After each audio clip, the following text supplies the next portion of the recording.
Shadow Rock and PROFOWON of the Floor Gangs and Knuckleneck Tribe. And aloha kako. This is Jasoul with BTR Breaking and Eternal Style Crew. And you're watching Gearhdz, the Breakcast about hacking, culture, and movement. How's everything, Jay? Everything's good, man. We're still hot and dry out here in Las Vegas, but other than that, everything is cherry, man. Everything's all blessed. Yeah, man. So the last time we were on live, we actually were doing commentary for Breaking for Gold Nationals out there in the Philly Open with Carl Paoli. Really good episode. Everyone, tuned in, and it was great. Like, thanks for everyone for tuning in. And we sat down for 3 hours, basically doing commentary on the men's division and the women's division. But real quick, what happened to you, man? You were there for the finals. What happened? Oh man, I had to jet out. That was 3 hours long. I definitely didn't expect that. Yeah. Now I know when we do a live event, I should have known. Yeah. Going to jams, crazy. My experience, things rarely run on time like that. But yeah. I mean, it's still live. They had the kids event as well. It wasn't just the female. We did a little coverage on that. Yeah, and that's where we're at in the scene, huh? Yeah, I mean, it was crazy because it wasn't just the kids. It was like the kids and the teens, and then so there was four divisions right there. So it's like, we still had to go. That's why we were like mostly interviewing Carl in between those times. I think that was really dope. The chat, if you want to keep watching, we're gonna do more of those, right? Before we gotta give a shout out to chat. Another podcast, AER podcast. Salute to Carl.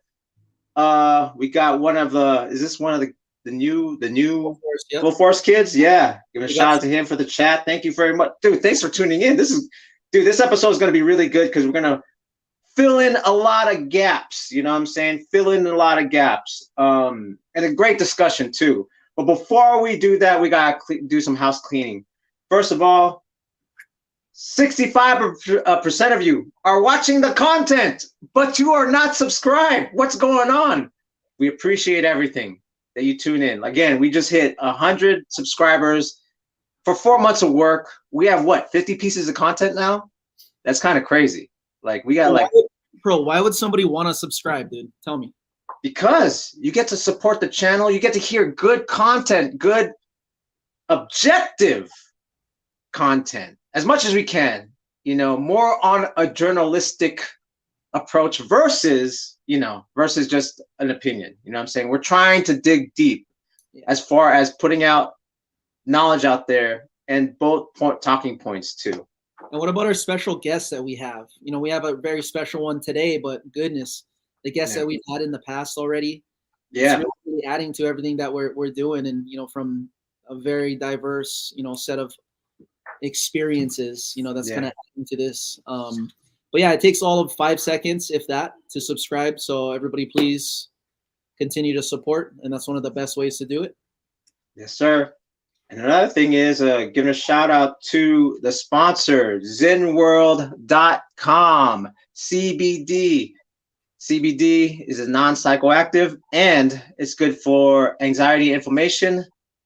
Zenworld right here. We'll talk more about it later. But yeah, with using the promo code Gearhdz right here, you can get 15% off. So why not get a discount with your recovery and relaxation? So give a shout out to the Zenworld.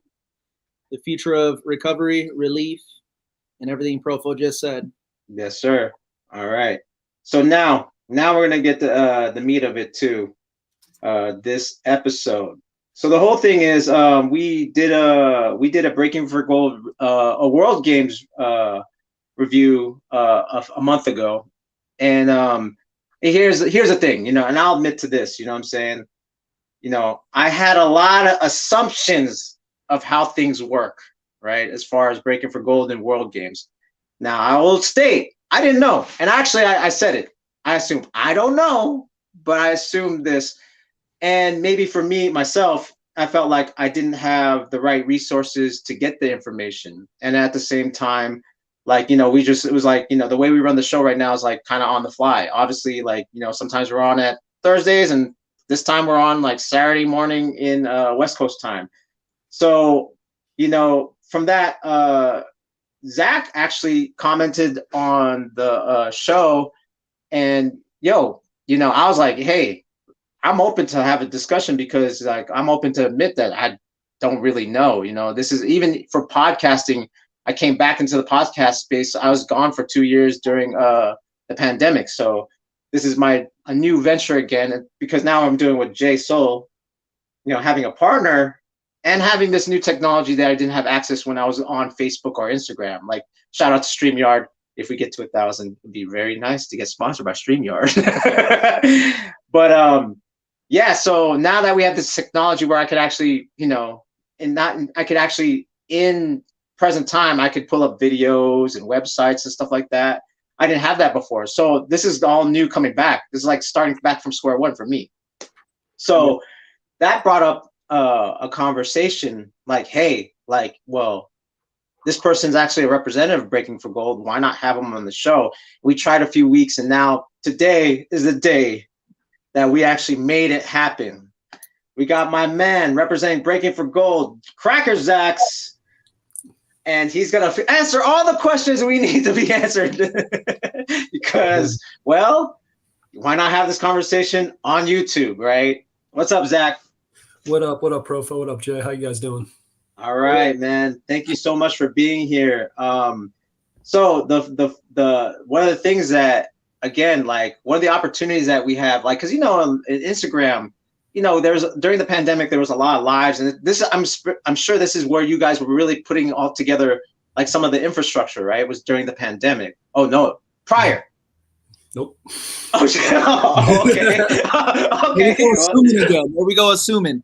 Yeah. No, it's okay. And it's okay to assume, but it's just like, that's kind of like hip hop culture 101, is that we often assume a lot before we get to like the fine details. And unfortunately, I would say that always leads to like narratives that continue longer, than they should, rather than like us kind of maybe figuring out like what's going to go on. But just kind of like touch on that. Like, I'll be honest with you guys, like this whole Breaking for Gold USA thing, like that we're doing specifically here in the USA, it's a direct result of a whole lot of politics that happened beforehand.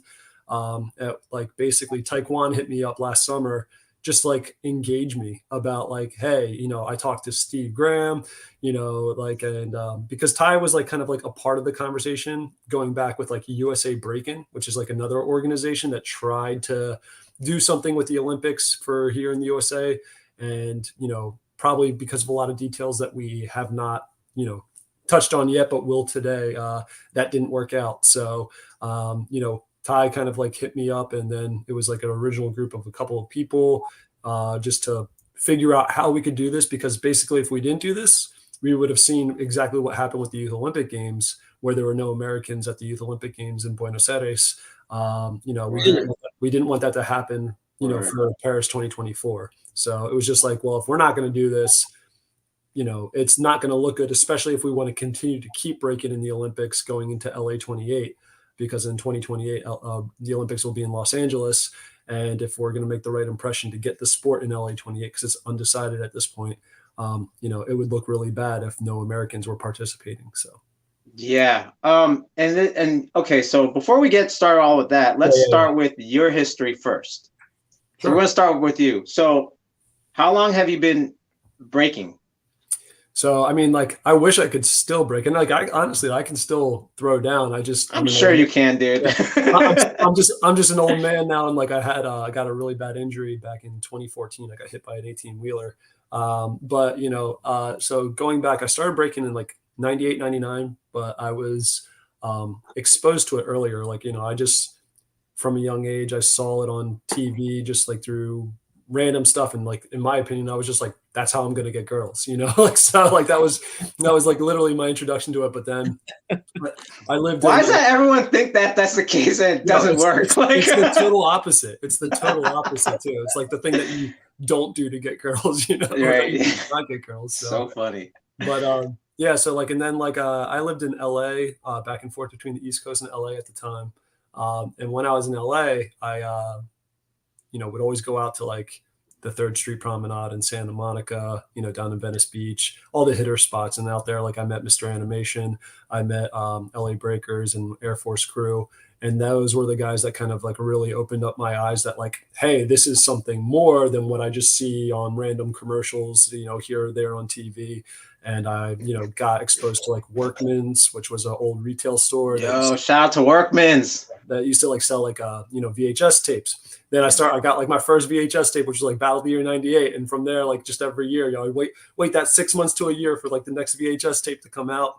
And then basically like 6 months after that, my history is like, within my first 6 months of like actually trying to learn how to break, I met Dom Key and Napalm. And, from the very beginning, we all met each other and just started practicing together, and we formed a crew back then. Napalm and I entered our first breaking battle, which was a 2-on-2. We got 2nd place.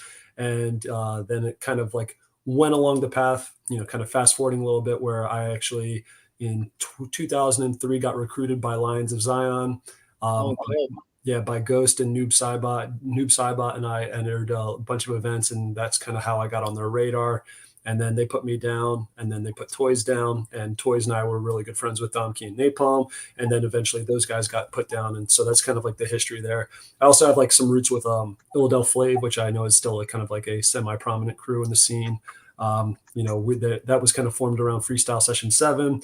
I got stuck in the airport there when I was like 16 years old, and I met up with them. They were just like, "You're in the crew." And, so like, if you're going to stay with us, you got to enter with us. And, I entered with them, and that's kind of how the crew was founded. So like, that's kind of. Shout outs to LOZ, man. What's up? Shout outs to LOZ. Oh yeah, for sure. All the LOZ OGs, like Scrambles, Ghosts, Noob Saibot, Solstice, Golden Child, all the good folks. Yeah, those were my peoples. Like I basically lived with them for a while in Virginia. So were you in the crew when LT was in the crew? Like before he moved to Hawaii and all that? So like basically, so I knew LT before he moved to Hawaii because he was always with LOZ when like they would come up. Like I know there was this organization called Extreme Kicks back in the day that used to throw events in the Philadelphia area. And I'd go to all those events, and LOZ would always come up to them as well. And then, he was basically in transition to Hawaii. Him and Earl, Noob Saibot, basically moved out to Hawaii. And, but yeah, like it was like basically when I got put down with LOZ was like when they were in transition for that. But yeah. Crazy. What was I remember that crew you were with Domke and Palmer. What was the name of it again? So yeah, we had like a couple of names, but like the one that like kind of like solidified that also got notoriety was called Beatwax. Beatwax, yes. Yes, I remember that crew. Yeah. So how that all started is like that goes back to 2003. Actually, is remember when Dunock was all on Star Search and everything? Oh yeah. They had a Star Search thing in Philadelphia here, and that was like the little squad we put together to like make up a routine for it. And unfortunately, our buddy Duran, that was part of it. Like we were killing it, and he just totally messed up. But that's another story. But like that's how that crew kind of came about, and it was just like not a formal thing. We're all kind of like in the satellite of each other. Like when I was like with Illadelph Flav, they started a crew called United for Originality. I was boys with them, and then at times like we didn't like each other, but like we were all very close. Just kind of like in our beginning years, and it progressed into where we were a crew and with multiple crews, Beatwax and LOZ, and then Napalm also was like my very best friend, for a large portion of my life. So. Yeah, it's crazy. Real quick, too, before we get into the Breaking for Gold stuff, it's funny because, I was really cool with Rep Styles at the time, too. So It was like, there was that, like, you guys had a West Coast influence, even though you guys were East Coast guys. And then Rep Styles were more like the traditional guys. So it was like, that was crazy to kind of see that, and I'm a West Coast guy that was more a traditionalist. So it's like, oh, whoa, those guys have a little bit of a West Coast, more like trick style, you know what I mean? Like influenced by like, like maybe like a Benji or Circus Runaways or like, that style. And that the fact that you were saying that you used to live in LA and then you met animation and LAB and all those guys too, that kind of makes sense now, Yeah. So like I would say like it's our influence probably came before like the Benjis and like the Circus Runaways groups. I would say it's more so that like going back to the Workman's thing, like when we really dove into footage that we like kind of started on, it was more so like the early freestyle session tapes, that we kind of like, those were the tapes that we watched, as opposed to like, 90 miles away up in New York,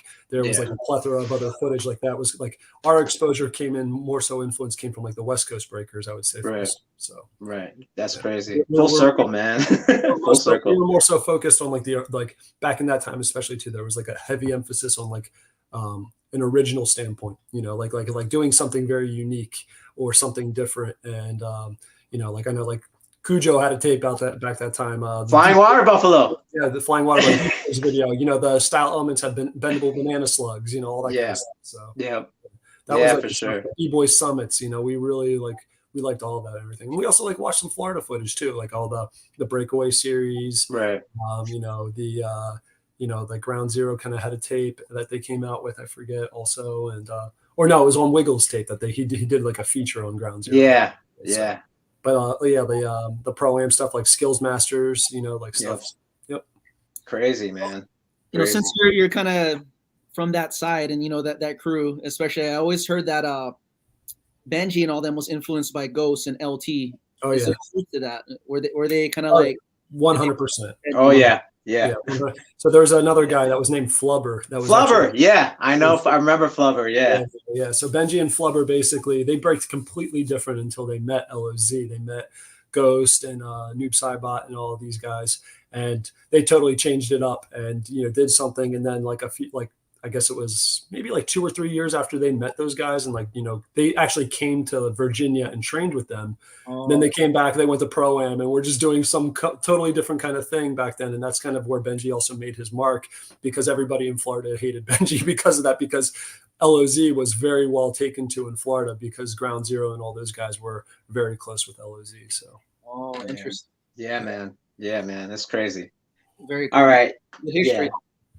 So now that we know a little bit of your history, and he's dropping gems, man. For those who are paying attention, he's dropping names that like most of these kids now don't like. Who, what, where? Like, is it on YouTube? Where can I look it up? If he's pulling out like going to Workman's, getting VHSs, then I'm like, all right, this guy's from that time. You know what I mean? You remember the other one too? There was Mr. Rags was the other story. Yeah, Mr. Rags. Yeah, exactly. We actually in this show we talk about that. We talk about how it used to be 6 to 8 months before you got footage.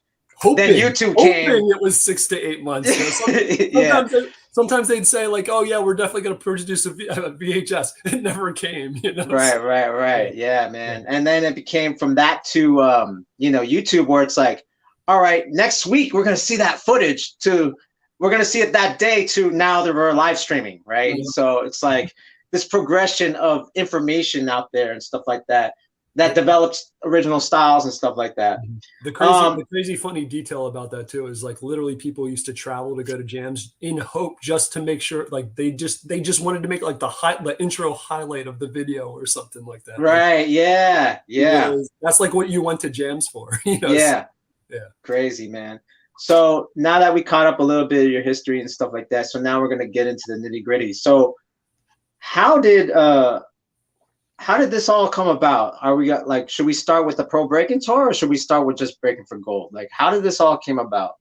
Yeah, so I mean, like, I guess there's a timeline here. I've known of the timeline. I've been part of the timeline since about end of 2014, 2015.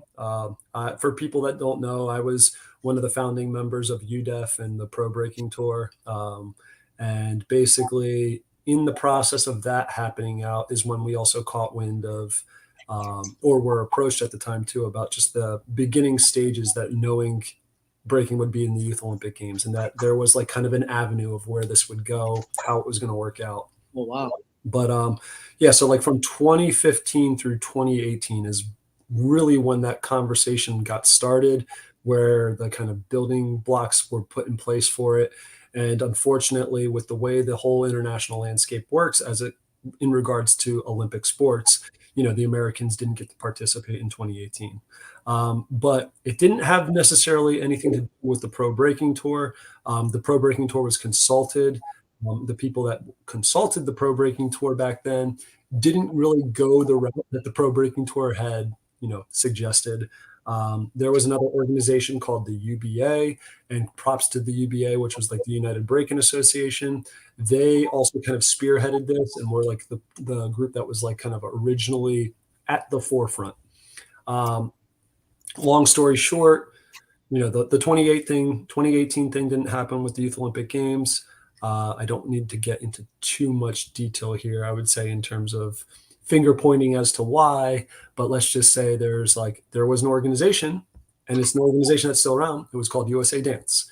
USA Dance is the national federation of the international federation that the IOC, which is the Olympic Committee, the International Olympic Committee, they put breaking in the category of dance sport. And that's because there's only one kind of dance affiliate IOC approved federation that exists, which is the WDSF. So the way it structurally works is that the WDSF is like the international federation here at the top. They have 92 national federations, for 92 countries that basically have an organization that is a part of the WDSF. And that's kind of how it works. But the problem is that none of these federations have a breaking division. They've historically been ballroom. So an offshoot of the UBA, kind of like the UBA disintegrated, and then some of their people formed a new organization called USA Breakin'. USA Breakin' entered into an MOU further down the line here, but like they entered into an MOU with What's an MOU? Sorry. A memorandum of understanding. So it's basically like a legal contract for like fulfillment quotas about like having to execute stuff, where there's not like an internal relationship, but it's like a partnership. It's basically a contract. You can say it's a contract.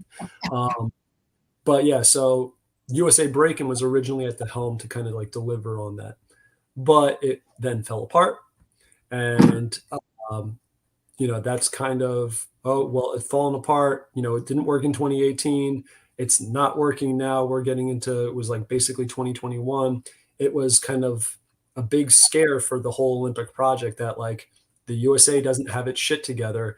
The USA represents like basically over 30% of the annual revenue and like marketing dollars that come into the Olympics overall, just for stuff. So it would reflect very poorly on the sport. Or art, however you want to call it. I use them interchangeably for this platform, but crucify me if you will. But like, regardless of the fact, it's the USA needed to put something together and put it together quick if the Olympic narrative for breaking was going to continue beyond Paris 2024. That's just for the US you're talking about, or nationally? Well, no, like the US had to have something nationally organized contributing to this for the optics around the prospects of LA 28, Los Angeles 2028, where the next Summer Games is going to be, because that'll be decided next year. So like it's going to be decided, like there's no, like you don't get to make an impression at Paris 2024. It's going to be decided before Paris 2024 if breaking will be in LA 2028. And is that by all these jams leading up to it, or these competitions, kind of like what happened at the World Games in Birmingham? Well, so yeah, like the World Games itself is like an interesting thing. The World Games is not an IOC platform by designation, but it is sanctioned by the IOC, and it does happen every 4 years. It was just breaking's first time there. So like there are these Olympic platform kind of level events that happen like as satellite, they call them quads. Like every 4 years it happens. I know like breaking did one at the Urban Games in 2019, which was like a new one that was put on the schedule. But those like are more so, let's just say, platforms to kind of like test new sports or get like looks that like the IOC is looking at and such. And breaking kind of has been on that platform since its impression in Buenos Aires at the 2018 Youth Olympic Games. At Buenos Aires, the games like literally stopped, and like breaking was the highlight sport of all the sports in Buenos Aires. That's what I heard. That's what I heard, and which was like, and that's why I was like with the World Games, I felt like this is a big step, because a lot of the stuff internationally they fill in seats, right? France internationally they fill in seats, right? Like I've been to Chelsea Battle Pro, I've been to a bunch of stuff, even the smaller gems or events that I've judged, the whole town watched, Yep. So we kind of needed the numbers, like, you know, even though it's like there's more people in Europe, it's better. It's like, no, but we need it. We need to show that we have numbers, what butts and seats. You know what I mean? Like, yeah. Well, so the interesting thing is that, like, I know a lot of people in the break culture have raised the question, like, why Alabama? You know, like, right? like, first of all, that was decided long before breaking was even in the conversation about it. Like that's not a decision that's made on a sport basis. Like, you know, like literally that is a bidding process that cities put in. And, you know, like for the World Games, the IWGA is the organizing, you know, organization that does it. And they made the decision, and Birmingham put in a bid to deliver on, you know, the logistics, you know, having all the venues, taking all the costs, you know, so to speak. So there's a huge process that goes in towards designating like who's going to get the games. And that's, you know, applies to the Olympics itself. Like, you know, there's competing cities that put in bid selections, and it's not for any specific sport. It's just in this case that Alabama did. I think the last World Games was somewhere in like Poland or something like that. You know, when breaking wasn't a part of it. I think they did do an expo at it though. They did like just like a demonstration. I think you can find that on YouTube. But real quick, what was the attendance for the World Games at Alabama for breaking? Like, what was the? Well, first, let me say this. I had to do like prospecting for this. There's not one breaker in Birmingham, Alabama. You know, there's no breaking scene there, first of all. And hopefully that changes. Well, yeah, I mean, it would be great, but like the upside of all this is that the venue, like, so there was 2 segments, both sold out beyond capacity. Wow. You know? And it was just like, wow. It was all Alabamans in there, put it that way. Wow. And it was like, I will say it had the same impact that, you know, we saw in 2018 at the Buenos Aires Youth Olympic Games. It was widely regarded as like the event of the entire World Games. Nice. And see, this is what I like. I thought it was dope that it was like, it's not that like, well, what B-boys are going to show up? No, we need fans. Yeah. No, that don't know anything. Yep. Because they're the ones that are going to buy merch. They're the ones that are going to like, because, you know, my whole thing is I always say this over and over again. Being a practitioner and trying to have merch or anything like that, I'm selling, like, it's like Larry Bird trying to sell Michael Jordan a shoe. It ain't happening. Yeah. Yeah. I mean, and like, you know, we just know how catty break culture can be itself too, even to like brands that are internal to the community, you know, like yeah, loyalties. Oh, I don't fuck with that guy. Part of yeah, friend, you know, like just kind of thing. Like it just, yeah, you know, like really what that like, not to get too far ahead here, but that is the Olympic opportunity in a nutshell. Like you are looking in the lead up to 2024 and after the Monday after 2024 is like what Taekwondo always says. You know, how prepared are we going to be as a community to really capture that opportunity? Because the Olympics is literally going to put a spotlight on breaking that is worth billions of dollars in marketing and advertising, you know, cost in terms of the exposure that it's going to bring to the dance and the art form. And you can guarantee that it is going to be the biggest influx that we're going to see over the next 5 to 10 years as a result of Paris. That is going to bring people to our community, whether to participate, whether to get involved, whether to see it. Like, we have to be really ready as a community, no matter what country you're from, to really handle that influx. Like I think like one of the things that, as cheesy as it sounds, is like the movies like You Got Served and Step Up. They introduced a lot of young people just exposure wise to what this dance is, you know, like whether with like, you know, it being an authentic representation or not, it still brought a lot of people out. And you saw a lot of people that started off as studio dancers that integrated themselves to become part of street culture and break culture. In those movies, yeah. And there was a lot of legit people in those movies as well. So yeah, but like that's the thing, is that the Olympics is like that on steroids and then some, and then some, and then some. It's just the opportunity here of what this could do for like Profo said, the ecosystem, brands, you know, just, you know, also studios, owner operators of studios, like in terms of like the production level of like really how to uplift the ecosystem, not just of American break culture, but probably most importantly, American break culture, because out of the entire world, like, you know, France does well. They have government support there. We have no support here. We are literally like a grassroots community here that has reached every arm of of every continent around the world, and yet still like where it came from, and I would say where it's mostly influenced by, is still America. Like breaking by definition is the mass exportation of American youth culture. You see kids in Poland, wearing freaking do-rags, these white kids and stuff like that. Like, and they have no idea what they're doing, but they're emulating the people. They're emulating that old footage. You have, guys from Europe all the time that I'm friends with, but I'm like, bro, why are you talking like that? You're talking as like in broken English, as if you're an American using American slang. But like, it's like, they don't even realize that they're doing it, but it's just like, they are adopting what really comes out of, our inner cities, hip-hop, yeah. Exactly. It's meant for the world like that too. The world meant for the world, man. Mm-hmm. And that's why I was saying, like, the whole thing of why it was so important, the World Games. And I even stated in the video why it was so important. We needed that. We really needed that Alabama, like, sold out, and then people got to see it. Yeah.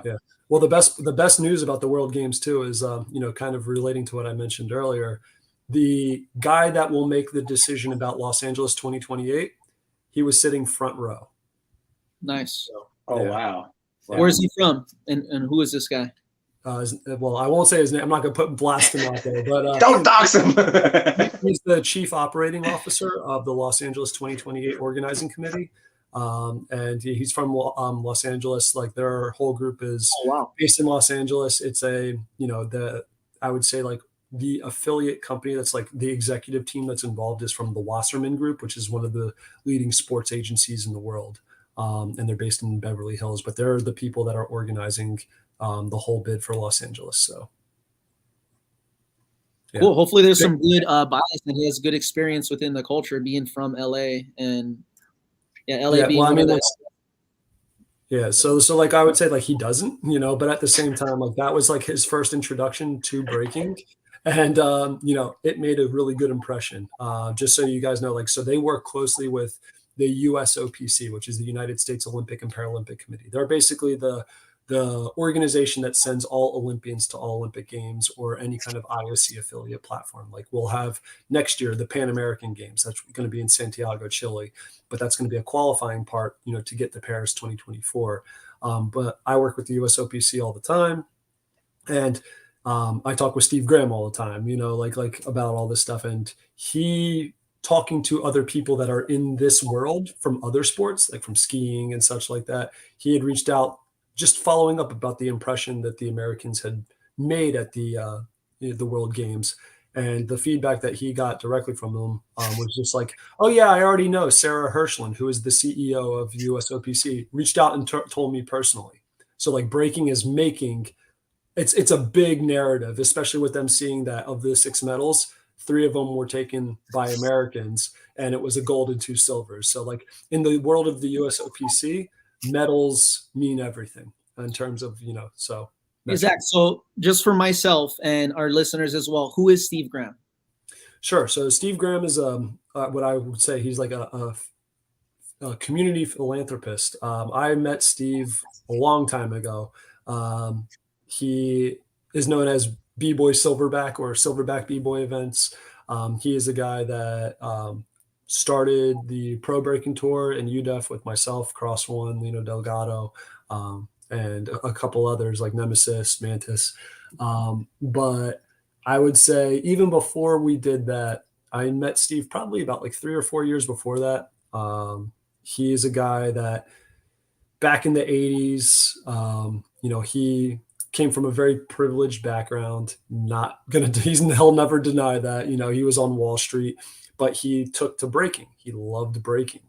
And basically was on Wall Street working at Goldman Sachs and would go down to the Bronx and practice with people. And he knows like all the OGs, like he knows everybody and they all know him too. It's not like they don't know him or remember him at all. Like he has a very proven kind of track record in terms of relations and, just talking about it. Like we talked about it for a few years of how breaking could like uplift itself and organize itself. But he would always end it with like, but I can't be that guy. I can't be that guy, and then like, literally having these conversations with him, like, we'd go over to his house and like train with him, and, over dinner, just talk about it all the time. It was great. And then one day he woke up, he was just like, all right, fuck it, let's do it. And it just, and that's literally how the Pro Breaking Tour started and UDEF started. It was like that flip happened. The next week, Cross, myself, Steve and Lino are eating at a Ruth Chris Steakhouse to discuss the options. It was in November of 2023. Or it was like at the end of October of 2023, literally like 2 weeks later, I'm in Korea at Red Bull BC1 World Finals. And there was like a meeting back then called the Meeting of the Minds, so to speak. And that's where everyone was trying to collaborate of the major events to put together originally what was the pre-discussions for the Undisputed. And basically, like, I walk into that meeting and like, okay, guys, great, but here we got this guy over here in America. He wants to do this, and everyone's like, "Who's this guy? Like what?" And everything. But then, like, coming along from that, like, we start the Pro Breaking Tour that year. We hold our first Silverback Open in 2014. At the end of the year, because that's kind of what it led into. And then by the next year, like, we're a part of the Undisputed. We build that all out and everything, and the rest is history. The Pro Breaking Tour is still around today. Steve has obviously made kind of an exit. He did that in 2018 because of he that shall not be named on this podcast. Like just because of like some really frivolous accusations and such. But like Steve's, we talk all the time. I would say he's not at the forefront of the community, but he's very much involved in the background. And, I use him. He's a personal friend of mine. I use him as like kind of a sounding board. I keep him informed about everything that's going on.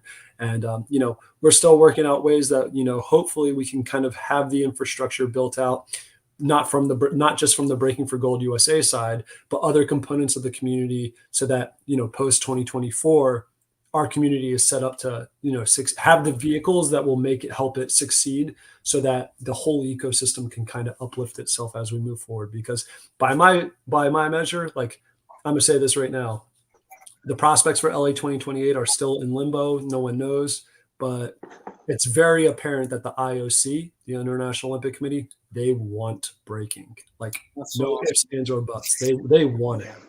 So I'm of the opinion that even if LA says no, the IOC is going to be like, you're doing it. So it's just because it's such a cost-effective thing for them to do.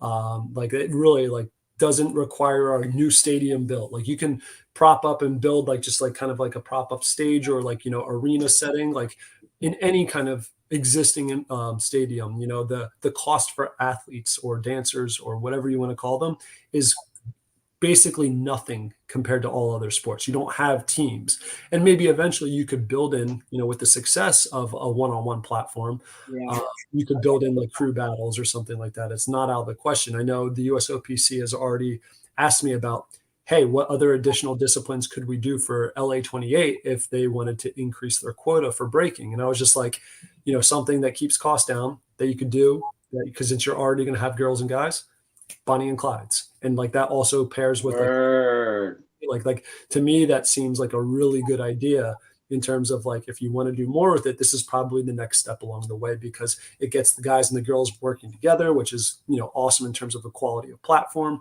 But, it just hits all metrics that like would be probably good prospecting for LA 28. Word. Shout outs to Ken Swift and Zulu Grim for that.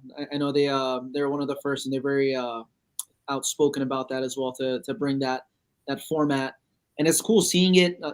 Red Bull just did one as well, seeing it added like that because of what you just said. That was really important, that it's bringing equality to it. We do see the culture evolving and maturing as a result of getting the female demographic involved in just developing style and the sport of it as well, competing, training.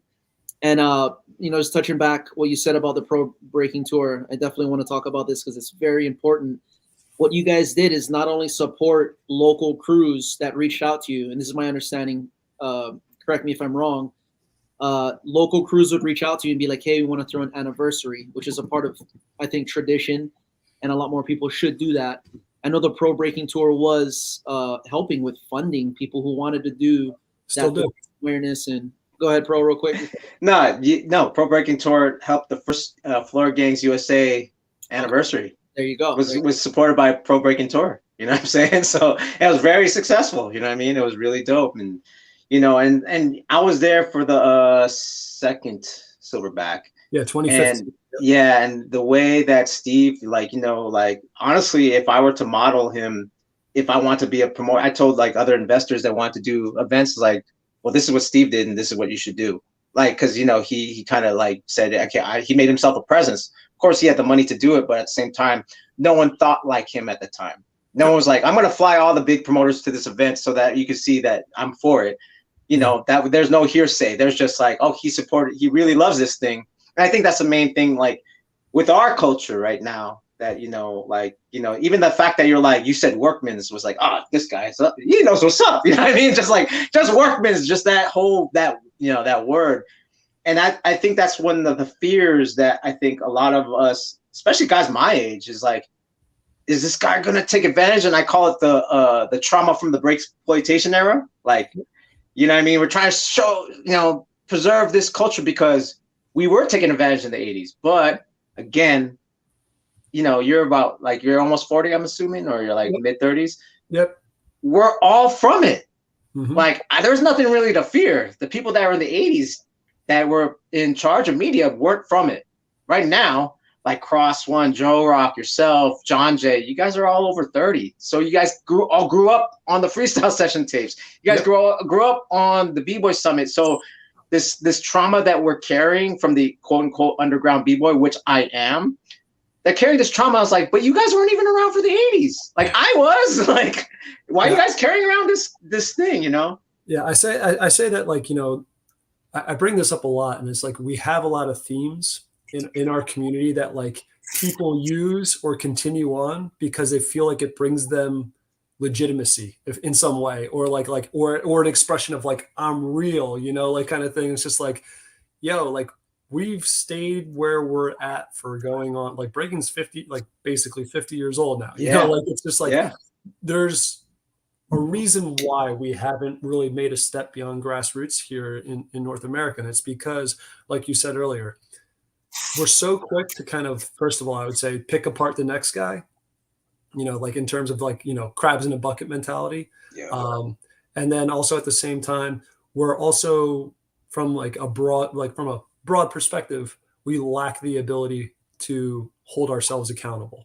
And I feel like that was one of the main reasons why Steve would always bring out everybody from all over, is getting everyone in the same room, humanize them, talk to like have them talk to each other, because the only way that you can really make this sustainable is to have a cooperative community, like not just like faction here, click here, you know, whatever. It's got to be this, you know, coast to coast kind of network of people that do run their own things, but they work together, because when there is that integration of platforms, no sponsor, no multinational is interested in one-off events anymore. It just doesn't, it's not good business. They're looking for cultural integration. They're looking for sustainability. They're looking for coast to coast ways of building out their brands, reaching more audiences. You know, they want to get involved in like the youth side of stuff like that.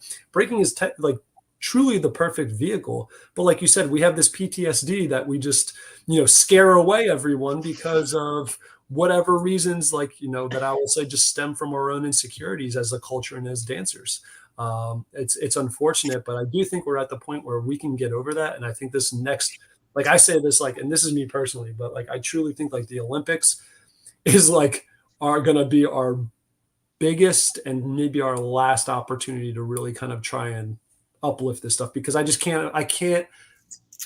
I mean, look how long it took for Steve Graham to come in and give us a chance. The guy probably spent anywhere of like $15 to $20 million throughout his lifetime on breaking.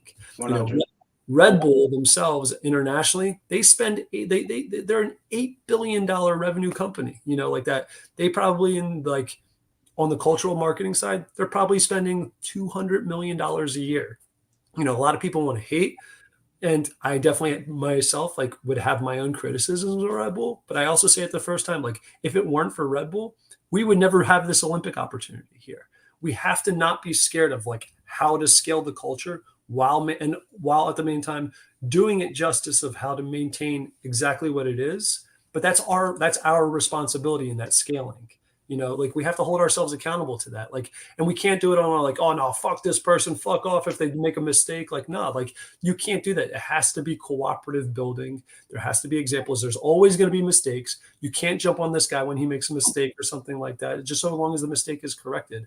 And this is exactly the kind of mentality that we also have to take with the WDSF now, that they are like ballroom people technically like in charge of, you know, the landscape for the Olympics going forward. That's going to take a lot of headbutting back and forth, you know, but it's going to have to happen. And, you know, that's also why we stepped up here in the United States, is just because like, if there's no one speaking for the USA, there's really no connection to what I would say is like the authentic realm of, you know, what has birthed this, you know, this dance and hip hop culture, you know, like to the world and such like that. And it would be a real injustice if, you know, the US was not part of that conversation. So, yeah, that's 100.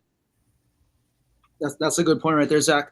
Hey, besides Red Bull, and then we know Monster as well, Steve Graham coming from the grassroots side and building it, doing the dirty hard work that needs to be done to get it to where we're seeing it going. Is there any other names kind of in the works?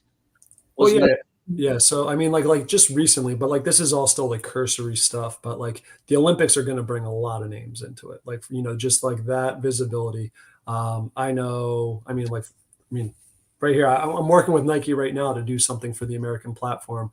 We actually got the American dancers hooked up pretty good for the World Games in a way that none of the other countries did. Let's put it that way, because like just for full transparency, the World Games is like a non-prize event.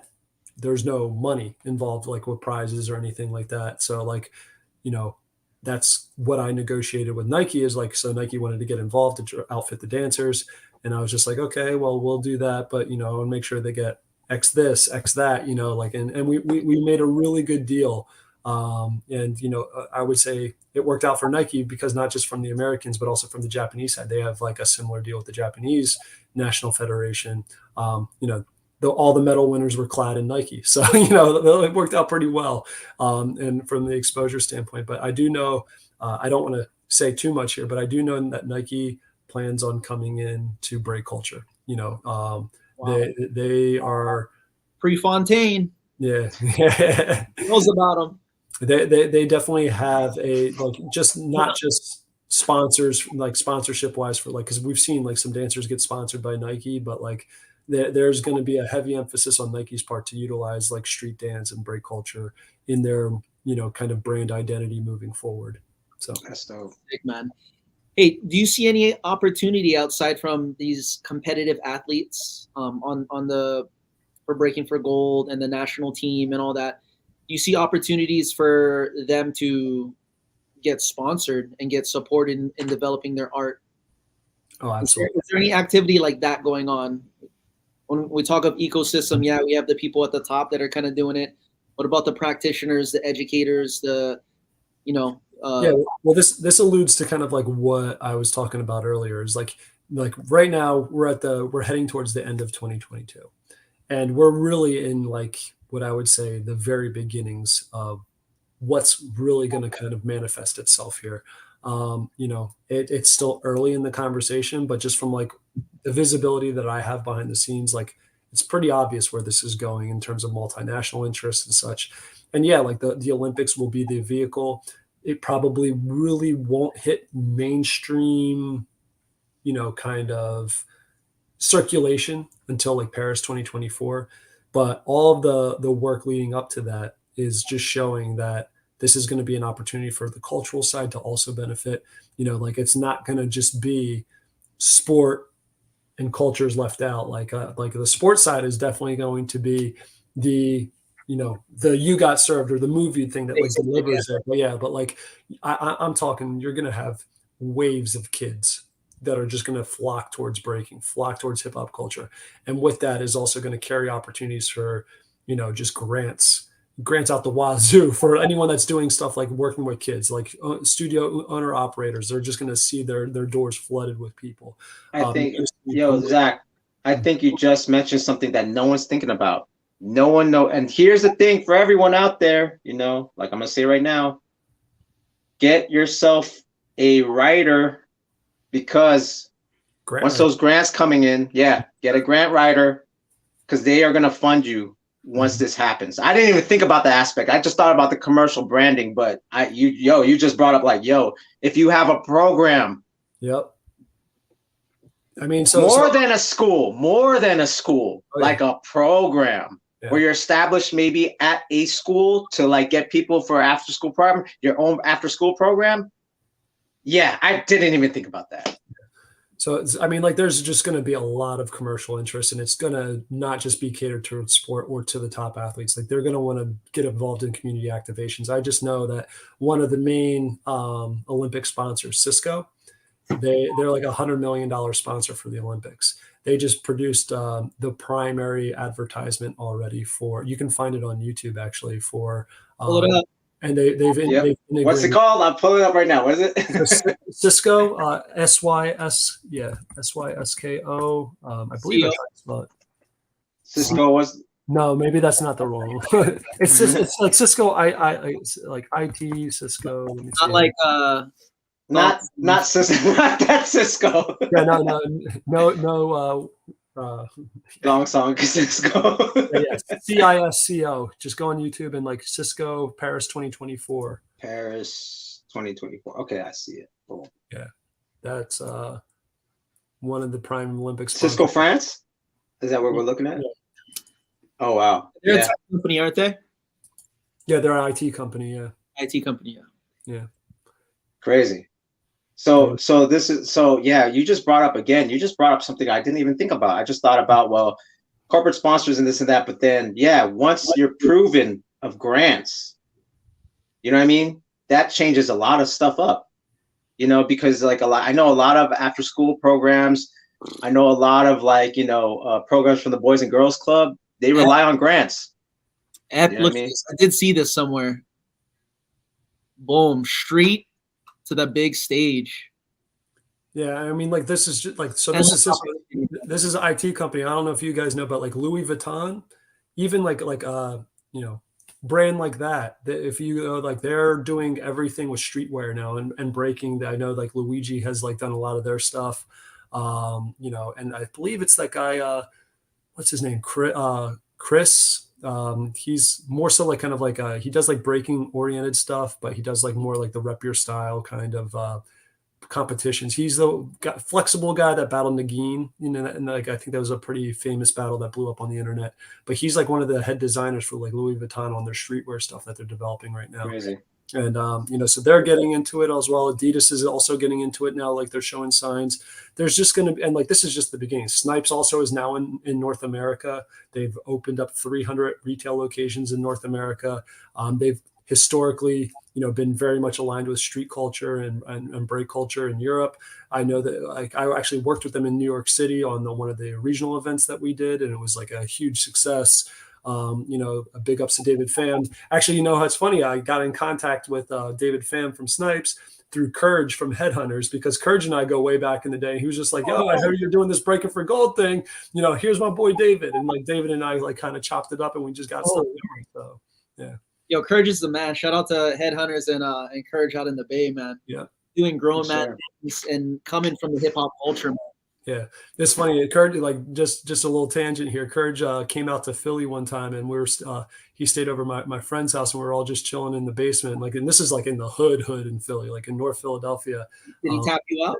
They call it the Badlands, but like it's funny because like we're all sleeping. It was me, Courage, Natron, and my boy Flitz Turbo, and we're down there. We're sleeping. It's like 4 a.m. and freaking SWAT team came down like with like guns drawn, flashlights. This is the night before a jam, and like but it was hilarious because like some my buddy Turbo, like his sister was let's just say she was in legal troubles back then, so they were looking for her. But oh my gosh, they must have been tripping out. Yeah. Real quick before we move on, let's go shout out to the chat. Roman Mohammed says thoughts on having mental health professional on staff for Breaking for Gold Olympics. Yeah, something I think we should talk about eventually. Let me do one more. Odd Marnes 760 says, I truly believe that after the Olympics, you'll see schools open BJJ gyms, think have a choral school of breaking, which they already have Break Free, the California School of Breaking, and the Renegades, etc. Yep. Yeah. Well, so the first thing also, like, which is really cool. So like, we had our nationals last weekend. Both the USOPC, the United States Olympic and Paralympic Committee, were there. They were there, and Nike was there as well. The main people that I work with. So like full exposure to it, what have you. I'm working with the USOPC right now. That part of being part of the USOPC, or typically the way it works is like each sport has what's called a national governing body. We're not a national governing body yet for a variety of different reasons, but we are basically the organization that's going to deliver the athletes for Paris 2024. And we have an MOU with the USOPC about, or a contract with them to deliver that. The USOPC is going through their own kind of turmoil right now as it relates to the women's gymnastics kind of ruling, where I think it was like a $350 million, kind of settlement, so to speak, in front of Congress because of the, let's not even get into that there. But yeah, part of being with the USOPC and being on high performance, like our athletes, will have access to their mental health trainers, and they'll like another part of this is also they'll get like the USOPC health insurance. And there's other things that we're working out too as part of like a high performance package for the national team stuff that they'll receive for a full year and leading up into the prospects for Paris 2024. Nice. But yeah, like, the other comment too is just like, I see that as just the beginning. Like I truly like think that post Paris 2024, especially if everything works out for LA 28, you're looking at a 10-year timeline where it's just going to be break culture is going to have every opportunity to uplift itself, not just on the competition side, but like it will be truly culture kind of dictating, running what's like going on in terms of commercialization in a good way, like building, selling, our industry brands, our cultural brands and such like that, people being able to like the grant underwriting and such like that for different education programs, building out this whole thing that really brings hip hop culture of what it really is, because what's called hip hop today, I don't technically hip hop, but like bringing back like the youth oriented side of that, like kind of like purposing that forward. I just see it leading very much what will influence generations of youth, like just youth around the country, no matter what your socioeconomic background is. And I think that's very much a good thing. So. Yeah. Give a shout out to Zeshin because he's actually a psychotherapist. So it'd be kind of dope if he was part of that, like, because since he's a practitioner, who knows better the pressures of like being a B-boy or B-girl in competition than a guy that understands even the language of just, understanding CPTSD and just like all these things to help better yourself. Shout out to Zeshin and stuff like that. And he's a super dope B-boy. Yeah, there you go. See, that's what I'm saying. Like, just makes it. He's more relatable to the practitioner or athlete if he was a breaking or gold athlete. Dr. Session. There you go. Is that so? Do you guys currently have people heading that youth kind of campaign that you're talking about, or is that future?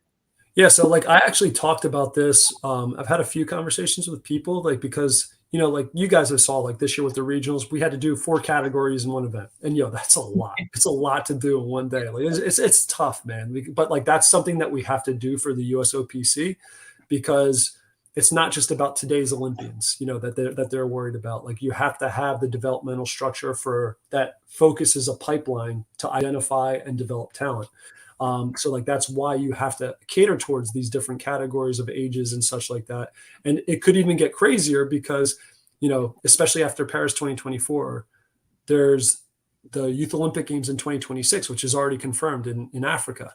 So like we're going to have to switch it up where like the youth and the teen will be the focus of who's going to be our people to go to the Youth Olympic Games. But like, that's why I've talked to a bunch of different people, and I've mostly have reached out to a lot of people that are like the Kid Glides, have their own studio, working with the youth. I know like basically in the teen category, he had 2 of the 3 medalists, basically were his students. It was Quiet Storm and Swazi. And then like also Kid Breaks from New York too and everything. But it's just, and then, like the ATNs and the Guillaumes from Vegas, they have like, they have a great program right there. I know, The Zoologic has their own thing.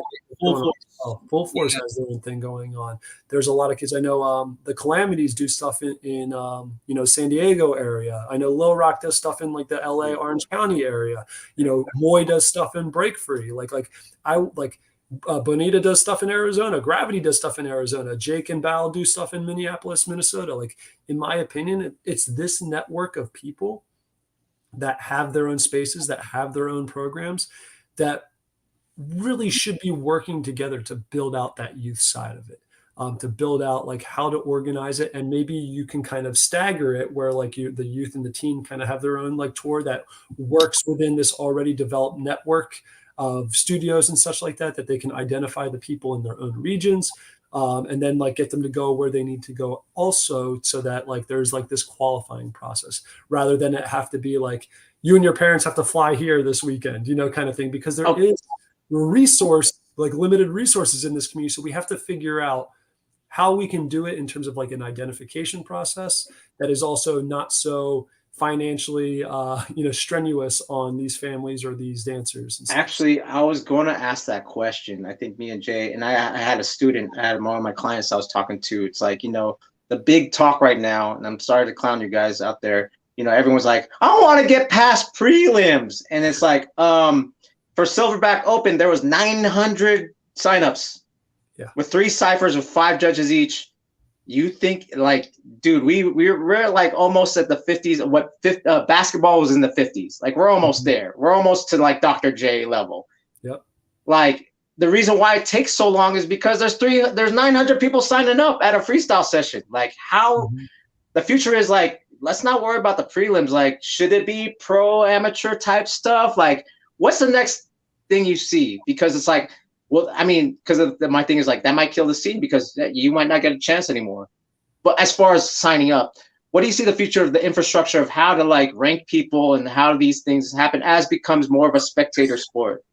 Yeah. So, ranking is like one thing that's kind of crazy just because there's so many variables that go into it. It's really hard. And I don't think anyone really has a question or has an answer for that question at this point, just because like if you use like how ATP tennis does it, their model, it's just crazy that like, like it is kind of like expected. Like you have your guys that are performing, but then there's also someone that like maybe hasn't, done a match in like 6 months or whatever like that, but yet they're still number 1 or number 2 on the world ranking list. So like, I don't know how you're going to figure all that out.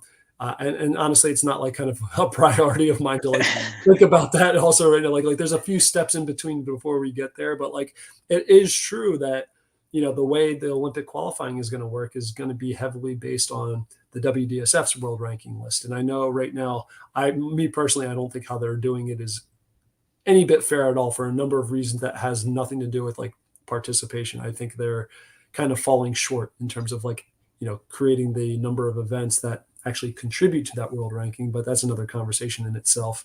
But yeah, I mean, how that's going to work out. Like, I think that, it's ideal post Paris 2024 that you have multiple platforms. You have your Olympic platform, your Olympic qualifying process that's going to go through. You can build it out nationally however you want. You can change it however you want. That makes it work best.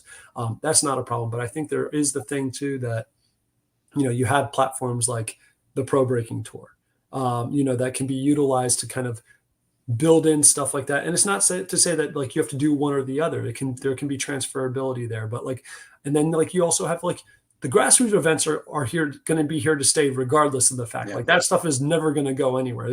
It's what's gotten us here to this point, kind of thing. So it's just like, in terms of like community exclusion, I don't see that. I just think that like people are going to have choices, and where they want to participate, there's going to be a platform for everyone for whatever they want to do. So, and I think that's like kind of the best way of going about it at this point. If you want to designate it to like, amateur, pro or community and such like that, such labels aren't really so important, just so much as like the opportunities are there regardless. So. Anything to ask, Jay? Anything to add to that?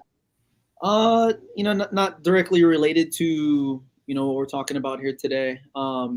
As you're talking about it, what I'm thinking about is I'm 37, pros 60.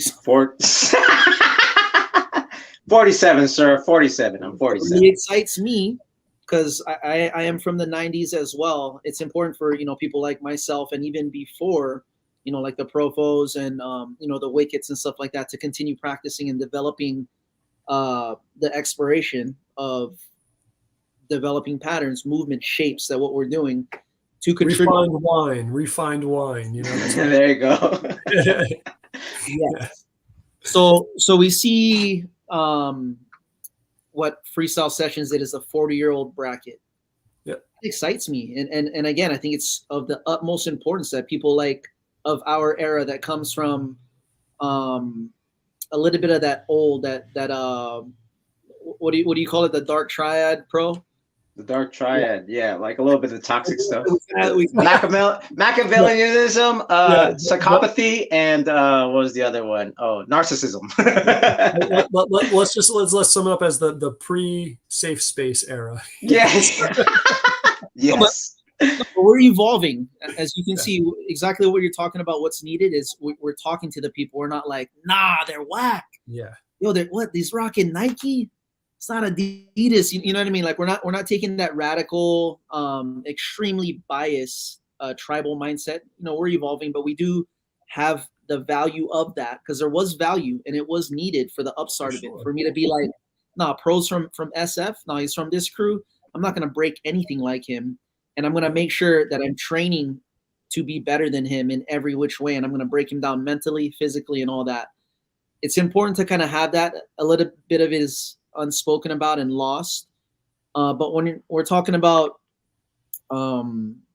preserving, and I think it's a part of the foundation as well, and how we relate to our cultural ancestors is to kind of have that approach to our movement, that side of it. But having that 40-year-old bracket and having people still practice and develop and evolve their lives ultimately. Now they can't drink the night before the jam, or you know what I mean, like drink on the weekends. They got to be accountable. I love that word that you're talking about, accountability for their own the physical side to be able to be an artist into the later stages of their life and have the value of that mindset. I'm not sure what exactly I want to ask, but just talking about. No, I think like that. I think that's like a really key point. Like, so I've had this talk with. Well, where I see this kind of going is like I've had this talk with like a lot of people, especially with like a lot of the international competitors. A lot of them don't understand, that essence, like that something, that X factor that Americans typically bring to the table when it comes to this dance. Hip hop.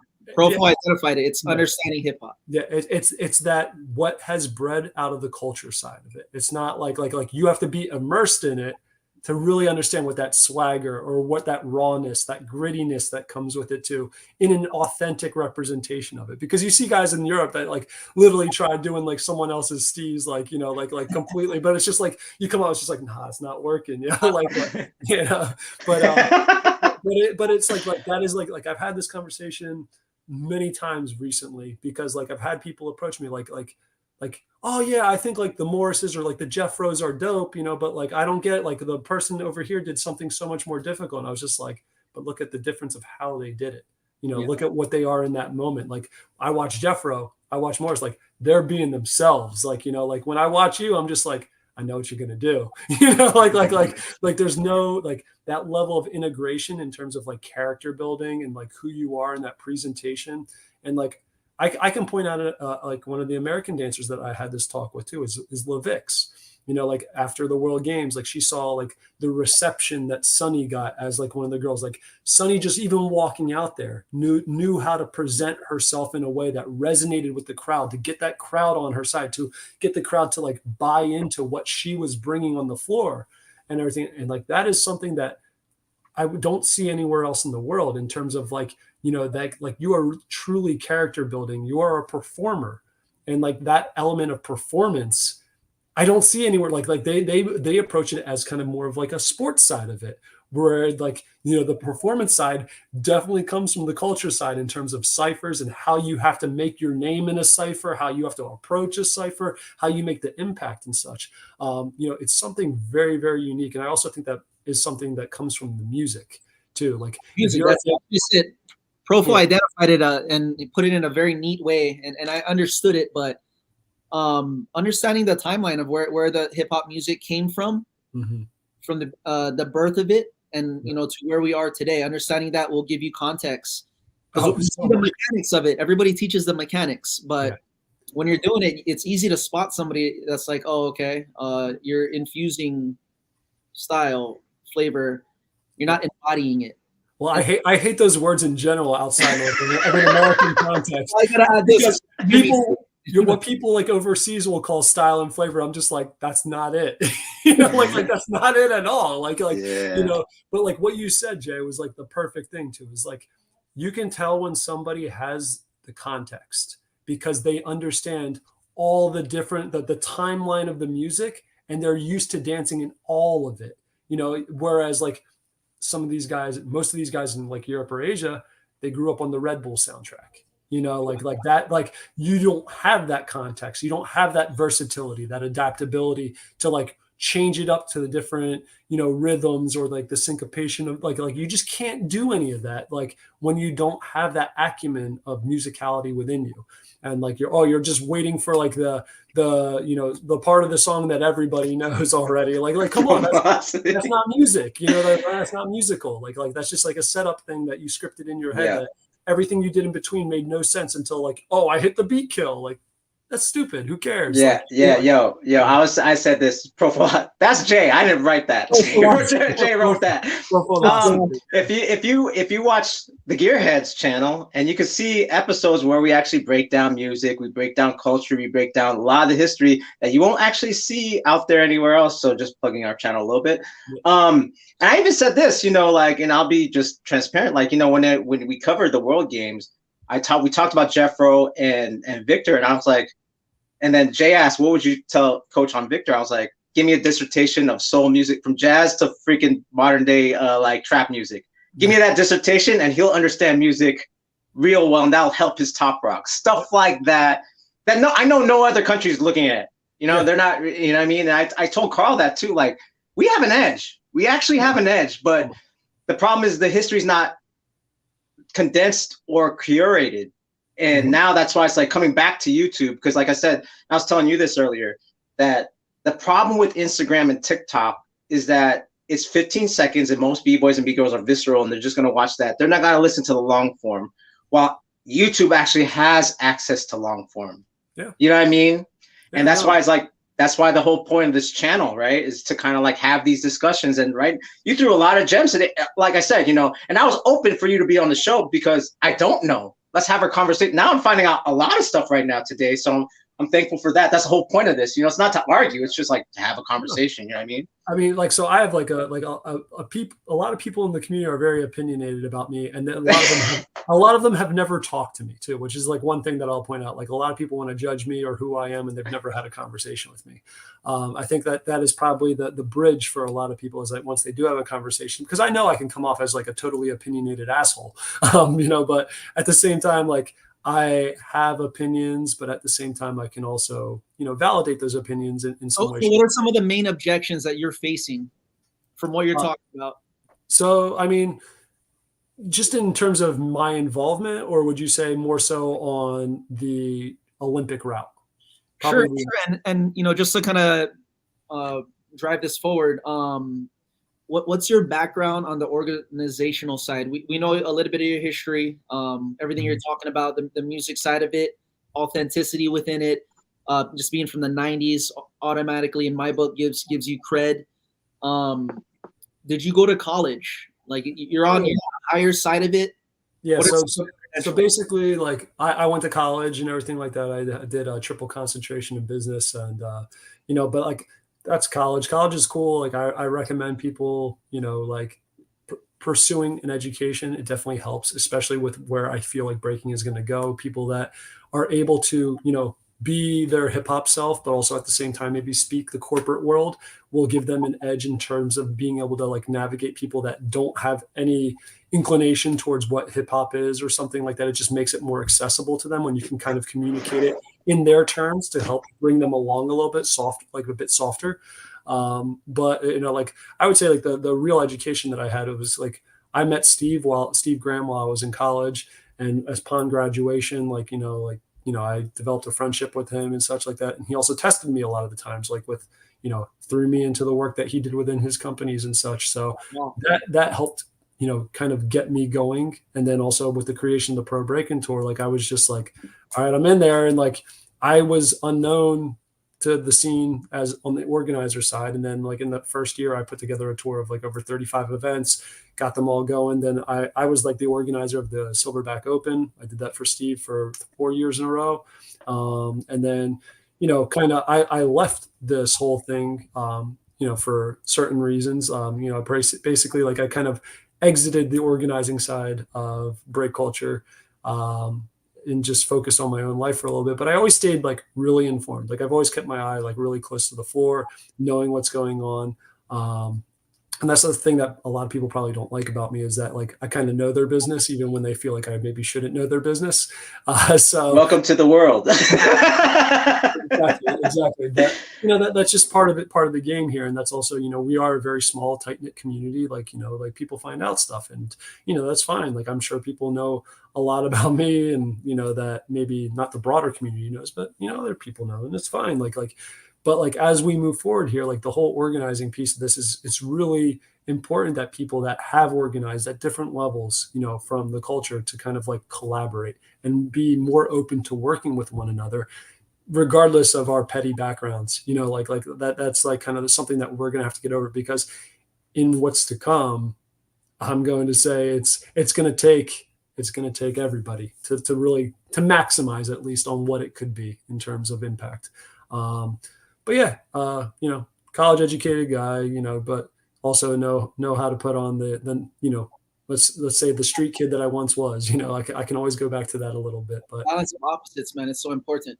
Mm-hmm. Yeah, for sure. I mean, that's the thing that I think helps me out a lot, at least, is like I am very comfortable in board meetings. I've been, on that side of things. Like Joe Rock is another person that shout out to Joe Rock, man.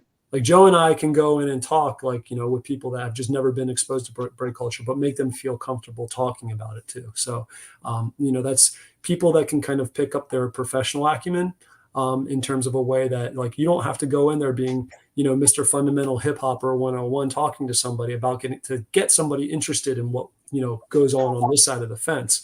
I think it's pretty obvious at this point that street culture is an immense vehicle for multinationals. It is literally what happens, in the hood is what ultimately impacts impacts the suburbs, and it kind of grows from there. So you see it with all the other elements of hip hop, and like kind of how that goes there. It's just, we need to kind of pick up the street culture side, and, like maybe do a little bit better where our predecessors did not. So. I mean, that's one thing that, like I said, you're in your mid 30s, both of you guys are in your mid 30s. That's the difference now that, we can identify that a lot of the hip hop stuff is trauma, and it's PTSD. And now that we're getting, we're growing up and actually, like facing a lot of that PTSD. And I asked this when Carl was on, like, there's certain cultural things that we should keep, but there's certain cultural things that maybe need to go out the window by this time. You know what I mean? And that's the thing, is that we covet a lot of the things that need to go out the window. Yes, I agree. But we have to talk about it. That's that we haven't even talked about it. Yeah. A lot of, like I said, a lot of the kids, and I'm going to say this, and I'm one of them, like the keeping it real B-boys, What does that even mean? Well, no, it's because of this tradition that the fear of, and I'm going to have, shout out to my show, The Trays, I'm going to have Buddha Stretch on Monday, 4 p.m. PST, and he's going to talk about the timeline of when breaking was dead, when it went from the 80s to what was done between then. When it came back, there was actually pushback, and thus the thing of why it was called True School. They were actually against stretching them. And MC Hammer, but now they're all friends. But then that trauma of the True School has been leaked over here, and now all those guys are even like canceled. Yeah. Let's just say the guy that spread it is canceled. So are those values still, and even the guy the godfather of hip hop is kind of canceled. So now we have to reform what is tradition, what is allowed and what's not. And we have to have these discussions, you know what I mean? Like, and we haven't. We just cancel, let's not talk about it. Well, you know what I mean? That's a big thing, is like communication is something that really needs to improve internally within our culture. But then at the same time as well, I think the biggest thing that we need to abandon as a community is, if it's not me, I don't fucks with it kind of thing. Like that kind of attitude. Word. Yeah. Or if like, oh, I'm not benefiting here. Like thinking that that's like, clear cut, black and white. Like, bro, you could benefit here if you got on the train and felt that, like, this guy might be doing something and he might be doing great with it. It doesn't mean that you can't in some way, like be an ancillary piece to it. Like people just have to be more bigger picture thinking, as opposed to like, well, crap, like if this guy is doing it and I don't see anything like coming to my way about it, like, oh, like, screw that guy. Like we have to just be better. That's where the communication comes in. It's just like how we talk to each other, and also how we just like view each other's successes. Like we should be more, platforming success as opposed to ripping it down. And we have a tradition in this community of like trying to tear people down when they're doing something that might be helping. Right. Agreed. 100. Hey, so guys, go ahead, Jay. So you're bringing some of the names, and we definitely want to keep it to or get as much information while we have you about Breaking for Gold itself. We spoke about Steve Graham, UDEF Pro Breaking Tour. Well, here, let me just go into, because we talked about like Steve Graham Pro Breaking Tour. This is all leading up, but like let's talk about the WDSF, because the WDSF is the entity right now regarding breaking in the Olympics. I'm going to tell you, the WDSF hates me. They literally hate me. Like they are not the top guys. They hate me. They are not my friends. And this is online too. All right, we're going somewhere. Trust me, I have no problem. We're going somewhere with this. Yeah, I have no problem with talking about this. But like the people from the National Federation, USA Dance, the top people there, they love us, and they have been nothing but supportive. And like what I would say, compared to how the International Federation, the WDSF, is handling the Olympic conversation on the international front, it's the opposite of how the US side of it is handling it. And that's what has made the US side so successful, is because we know breaking. They've let the breakers come in and run breaking thing, and they listen to us, they work with us, we make it work over here. I would say internationally, let's just say here, the WDSF had what was called, they appointed a technical committee. And even on their website, they defined the technical committee as a group of breakers from the international landscape that would help guide and, create the vision for what the Olympic breaking would be. There was 16 people on the technical committee. There were 5 Americans on there. It was Taekwon, Nemesis, Kareem, Morris, and Box. And, basically after everyone got appointed, they formed that. It became very apparent that that was just like all optics, that the WDSF, wasn't really getting their feedback in terms of how can they make this successful in a way that resonates well with the culture, yada, yada, yada. But yeah, so basically the way this worked out was Storm was on that, Renegade was on that. There's a lot of people that, please give names. Yeah. There's a lot of people that were on that thing.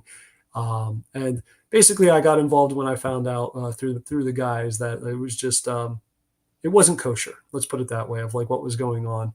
And, to make a long story short, I kind of unified the technical committee to kind of go back and, fight the WDSF on what they were doing. The WDSF was not happy about it. They have made decisions since then that they haven't kind of dissolved the technical committee, but they're not really working with the technical committee anymore. They've kind of found a few breakers from, let's just say around the world that maybe will allow the WDSF to do what they're doing. And that's kind of where we're at this point.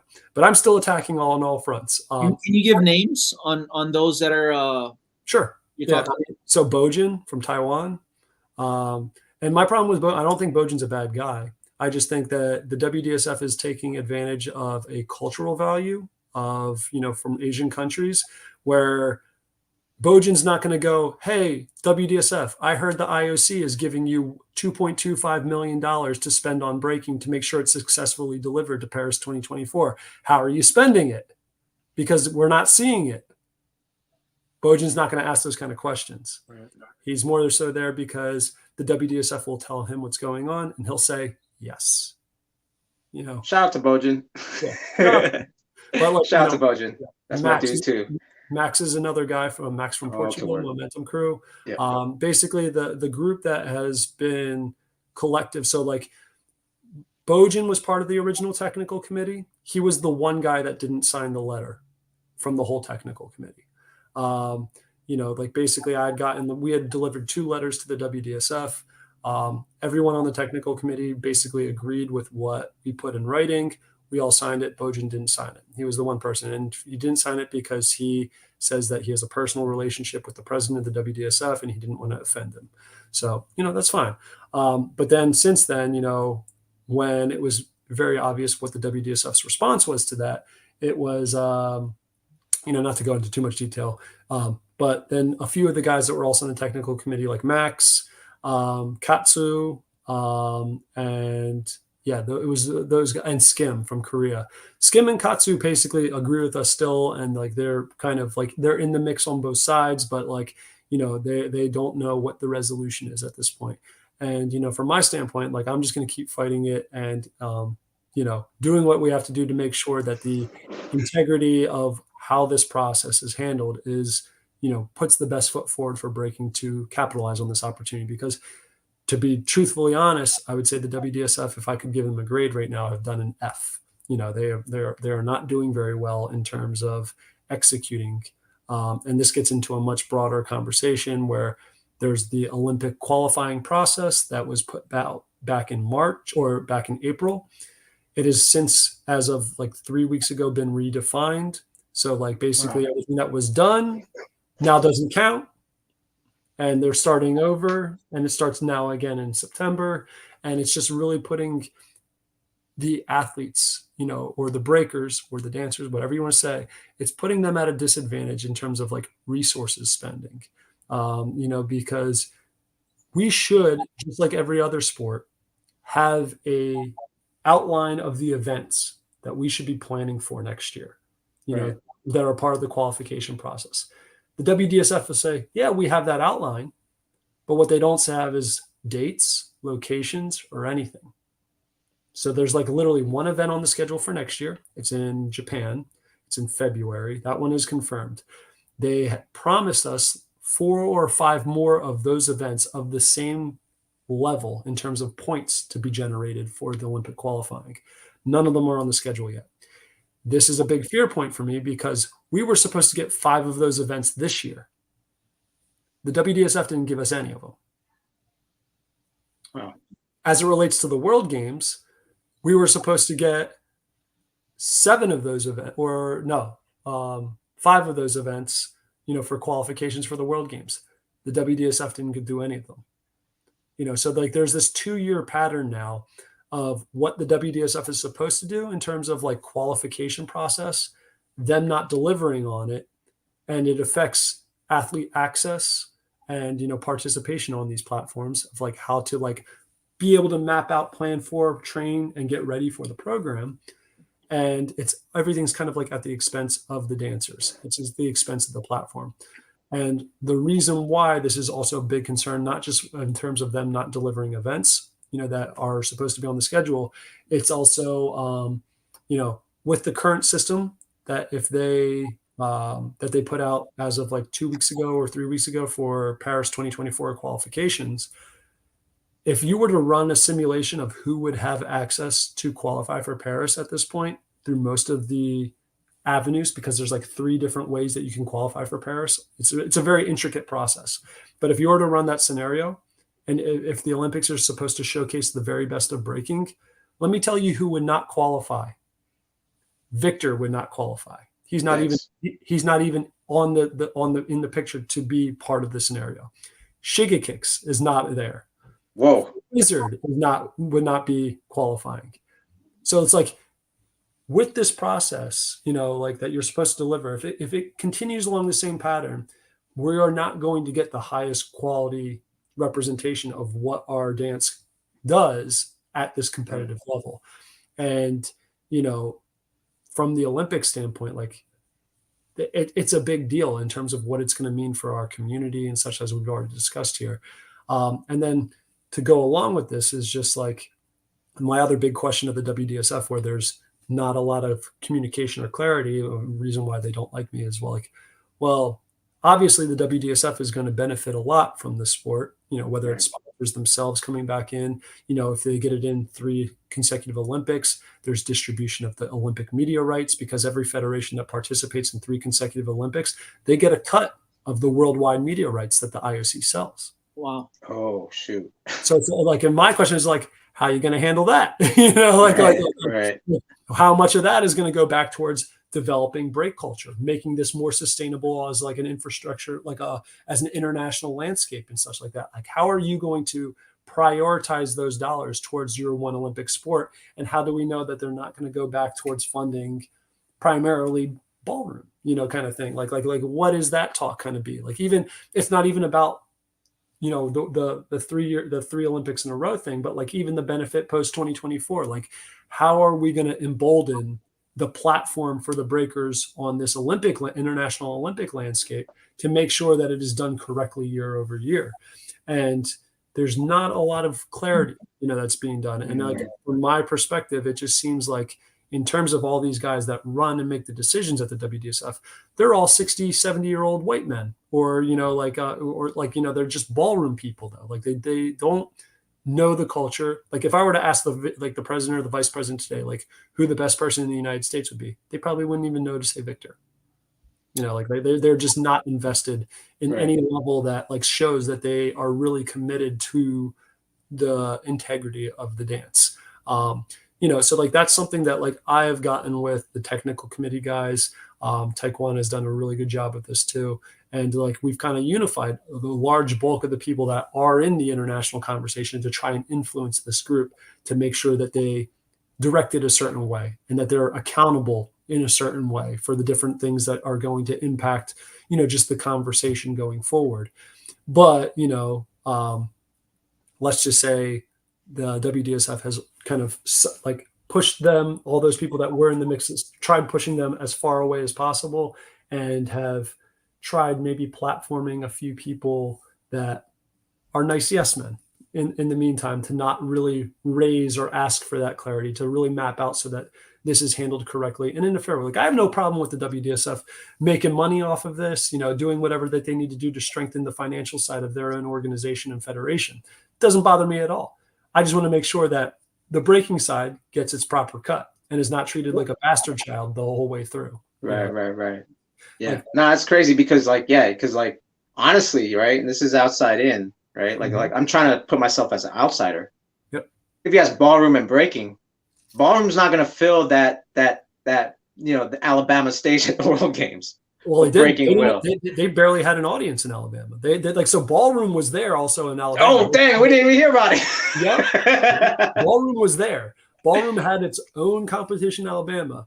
And like, you know, love the ballroom people that I have met here in the United States. They are great people. They are supporting us 100%. But like in terms of like, let's just say this. Okay. Do a quick Google search and put BJCC Legacy Arena and bring that up and share that. Okay. BJCC and then Legacy Arena. BJCC Legacy Arena. Okay. Yeah. Boom. What do you want me to pull up? Just like that. Tickets? Just a picture of like the inside of what the arena. Images? Maybe I'll do images. Yeah. Oh, okay. All right. Yeah. Here we go. This is, you know, this is what Jay knows. I'm Jamie and Joe Rogan at the same time. It's not easy. It's not easy. You know, right, you guys are basically moving mountains, is what it sounds like. Yeah, man. Like, look, it is tough, but yeah, like look at that second image from the top line. Like right that. That was Ballroom's venue at the World Games. That was the ballroom side. Wow. Really? Wow. Yeah. Now go back to Google real quick and type in Sloss Furnace. Sloss. Yeah. SLOSS. Oh my gosh, I can already imagine. SO. What is it? SL as in lion. SL. Yep. O O. SS.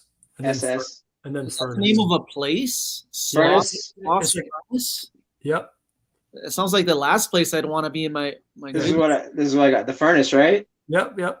So This is where breaking was? that's where breaking was. You're kidding me. Shut up. It was an outside venue when it was over 100 degrees outside. Throw them in the boiler room, huh? You kidding me? Wow. But like, this is the crazy thing is that like, so I found this out back in like January. It says haunted. Look, it says haunted. I raised this like back in January and was just like, yo, what are you guys doing? You guys realize that like, this is going to be like 100, like, have you looked, like I looked it up at the average temperature in July at that time of year was like 91 degrees Fahrenheit with like 80% humidity. And I was just like, yo, this is going to be a safety problem, for the dancers. Like, and then like I found out like with the ballroom and I was just like, it's air conditioned in this like the nicest arena that's in Birmingham, Alabama. I was like, who made this decision? Like how does breaking your Olympic sport when you're making like you're trying to prospect it for LA 28, knowing that LA 28 is going to be there, and you put it out here like it's just like, it was ridiculous. But like just going back to the arena that the ballroom was in, they barely had an audience. We sold out our entire ticketing, and you literally What were had the people. numbers? 3,000. What were the numbers Wow. on network television and stuff? Was it televised? What were those numbers comparatively? Yes. So I don't know the actual numbers, but I do know that. So like I was in touch with them earlier. So they contracted it out like, and this is how like it works. And I'll tell you, I did some hustle work on this end as well too, because we all know. I'm sure at least Profo watched Paris when the guy was like scoot on the noggin and such like that. But that's one of the things that I got really involved just to make sure that we had like a commentator from the community kind of on the Olympic channel that actually knew how to talk about our dance. But yeah, like I had to reach out to the Olympic media partner, which was ISB. It's a production company from Spain that has done historically a bunch of Olympic and World Games broadcasts.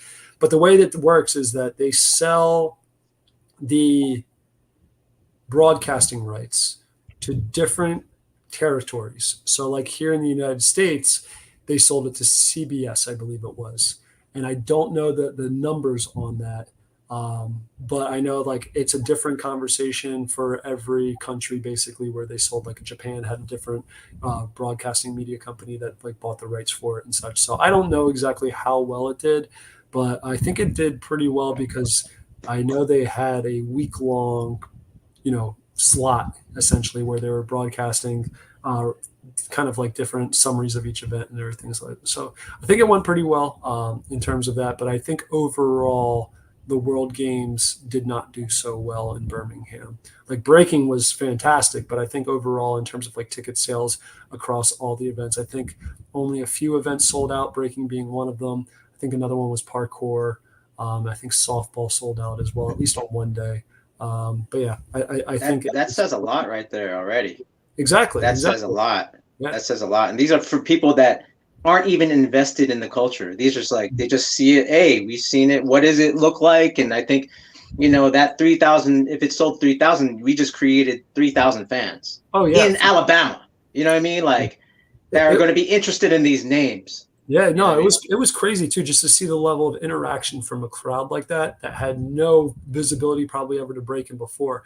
Man, they were into it. Like they were just so into it. And like people were literally climbing the walls of that venue trying to like see it. Okay. Like they're just packing it in. It was crazy. In a haunted furnace. Well, here's the craziest thing too. I mean, like it was like literally a furnace, and it was like a metal and concrete structure. So it was 100 degrees out, like literally no joke, 100 degrees. Wow. And like, but it was open air too. So there's no air conditioning, there was no fans. like you could hear like there's like a train yard that was right next to it. You could hear like during the broadcast, like the trains rolling through and such. Wow. See, these kind of, I'm glad you're talking about it, because these kind of things need to be brought to light within our community and elsewhere. What are some possible solutions, and how could we, we can hear and understand you're spearheading, kind of getting things where it needs to go. Trying to. What are some solutions? Yeah, I mean, so like it's basically, I said it like there's a 10-year conversation here, and like solutions are, this is where there's a lot of politics involved in it, for sure. So like the way it's handled from, they say it's a democratic process within the WDSF. I would say it's much more like a dictatorship, kind of more like a mafiosa.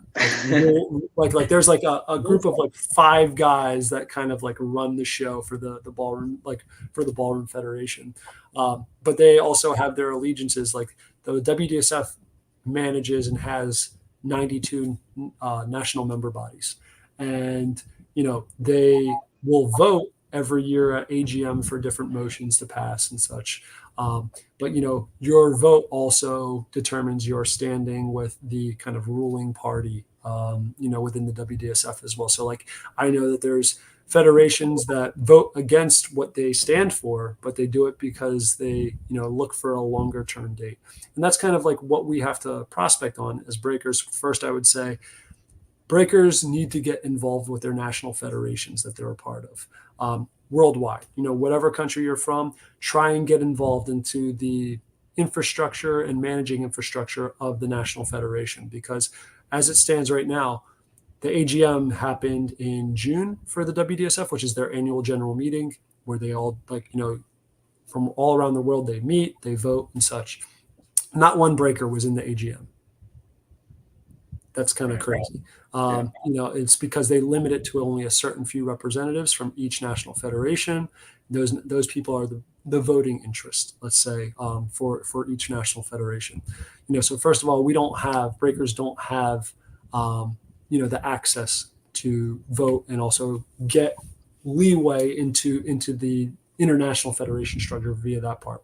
The way we worked it out here in the USA is like, we have voting power. Like within USA Dance, like myself, Jay Skills, Pookie, and Kareem all sit on like the board of directors. Jay Skills, Kareem, and I sit on the executive committee. We make up a large voting block of the voting stuff that's done within USA Dance. And then Ken also goes and basically votes on how our board votes, on the international front. So like we need to get more representation from break culture within this organization, kind of like within the political side of it. We have to kind of play the game. And that's like probably a 10-year conversation, because the guys that are in charge now, I know that they're in charge on the international side. Like I said earlier, they're older guys that are on their way out, like that they are not going to be there forever, even if they want to be. So it's a fight that we have to learn how to play. And I think the best way to learn how to play that is getting involved early, and also within your national federation as you try and leverage the Olympic opportunity that breaking is going to present to each and every country. You need to make sure politically on the side that you have at least visibility, transparency, and voting representation on each board that kind of participates. So the National Federation is breaking for gold here.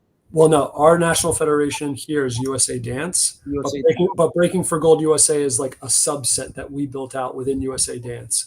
Like that basically, because we wanted to have kind of like our own identity while still being USA Dance at the same time, but we wanted it to make sure that like it had the feel and, kind of like representation so that it could onboard the American break culture relatively easily, where they wouldn't be going, just from like an optics standpoint, like it's not meshed in so much with the ballroom side, that it is its own thing. It's also culturally, like it has that cultural preservation to it. Like even like with our events this year, we try and throw events that are just, we have a jams, like there might be a little bit more structure, but we're trying to keep that piece of it so that it's not so formalized, like we want it to be familiar, we want it to be what this is.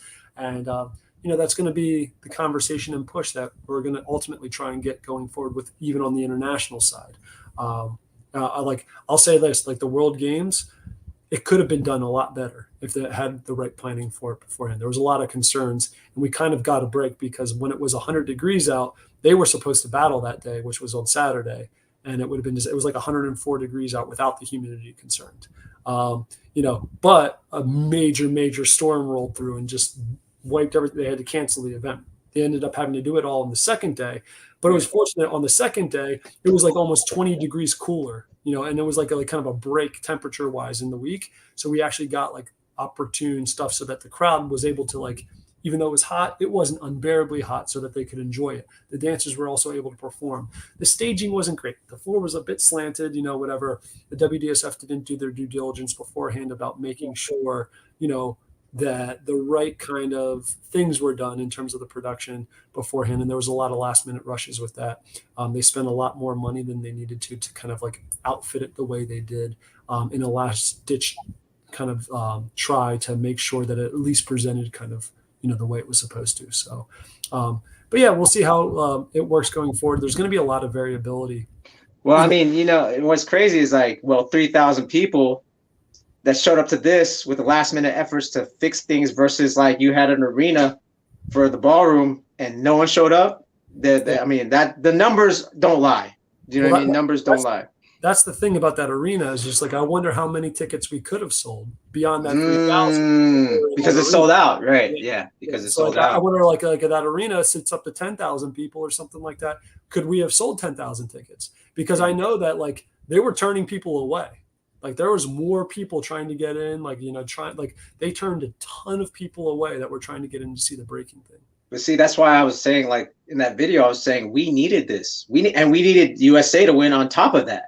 Oh yeah. Because you know what I mean? We needed both. We needed to be okay, did we sell out? And we needed USA to win because those 3,000 people went, wow, we're really good at this. Yeah. You know what I mean? And then the fact that you saw Japan involved, China involved, and, they were just, wow, really? Yeah. We just, like I said, and that, that's why I said that was a success. You know what I mean? Yeah. I mean, it's a really good narrative that first of all, it's a dance/sport that was born in America. First of all, that's a great thing. It was on its home soil. The Americans came away with half the medals, and then at the same time, it's going to be in LA 28, everything that's needed to make this kind of happen long term, to be a staple piece that can help be a big vehicle for this community to grow is all there. Because I already know the Olympics is in Brisbane in 2032, which would be our third straight Olympics. That one's already pretty much locked up. The WDSF and the people that are working on this from the IOC have a connection with the guy. His name's I forget his first name. I think it's John Coates, but he's basically the head of Australia's national organizing committee that will make Brisbane 2032 work. And his wife loves breaking, loves breaking.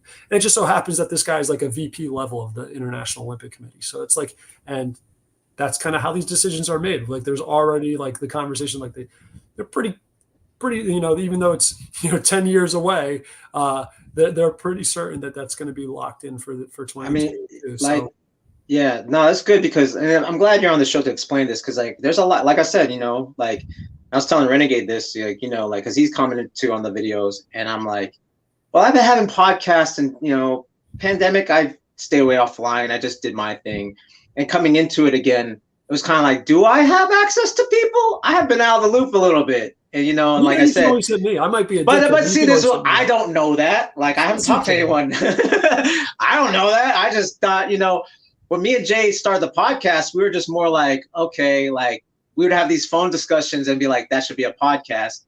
Then I actually befriended a few YouTubers that are you need to be in the front of the camera. I was I was in front of the camera on Facebook and Instagram. Yeah, you did. They're you did the Silverback Open in 2018. Yeah, but but like I said, it's been a while. You know what I mean? So it's just I concentrate being an old guy trying to do air flares, you know what I'm saying? I got into that, right? I got into my self-love thing, and then with Jay coming and the YouTubers going you need to be on YouTube instead of Instagram, and and I was telling Jay this is I see Taekwon, I see Nemesis always on the lives, but I don't have access when they're talking about this stuff. If I want to access it, it's yeah. While YouTube, hey. You can watch this. We're almost 2 hours in. And you've filled in a lot of gaps that I didn't know, and I'm sure a lot of the audience, they're not following Nemesis. Maybe they're not following. We just hit like the crack too, like on a lot of this stuff. Like it's crazy, man, because it like changes like all the time too. Like the conversations changes, the direction changes. There's a lot of stuff happening because to just be totally transparent about it, like they are putting this Olympic breaking initiative together like on a whim. There's like no good management behind it or anything like that. It's literally just like scrapping it together, trying to put bells and whistles to make it look good, but like at the same time, like it's just I do question that, it'll be with the WDSF to Paris 2024, but depending on how they do with that, it could maybe it's gets in LA 28 and maybe it's a different federation. Maybe the IOC puts in a different federation. I don't know. That remains to be seen, but at the same time, it's just what I would say is that this federation needs to probably realize that it's not them that the IOC wants. It's breaking, So if any controversies kind of come up, surrounding breaking, they better hope that they, kind of have their details checked, because like the God honest truth about this is that this federation is basically, they don't have much money at all, like if anything at all. I know, like just looking and tracking their financials, they've over the past 7 years, basically like from 2015 through 2022, they've posted financial deficits in 5 of those 7 years. So it's basically they've lost money in those years. Wow. And in 2015, they had about $3 million in terms of like an operating cash flow, and $3 million revenue kind of thing. And now they're down to like $1 million. So they've burned basically $2 million of their operating capital in those 7 years. So they really need this then too, as well. Yeah, they really need this, because just the numbers alone, with 0 promotions, 0 access to even what this culture is about. Yeah. And that World Games said a lot. And I think I'm glad we're putting this on document too, because people could just watch this. And that's another thing I think a lot of B-boys and B-girls, you guys would Breaking for Gold post all this type of stuff, but the problem is, again, they're only watching TikTok, they're only watching Instagram, they're not going to go on our website. You're right, they're not going to go on a website.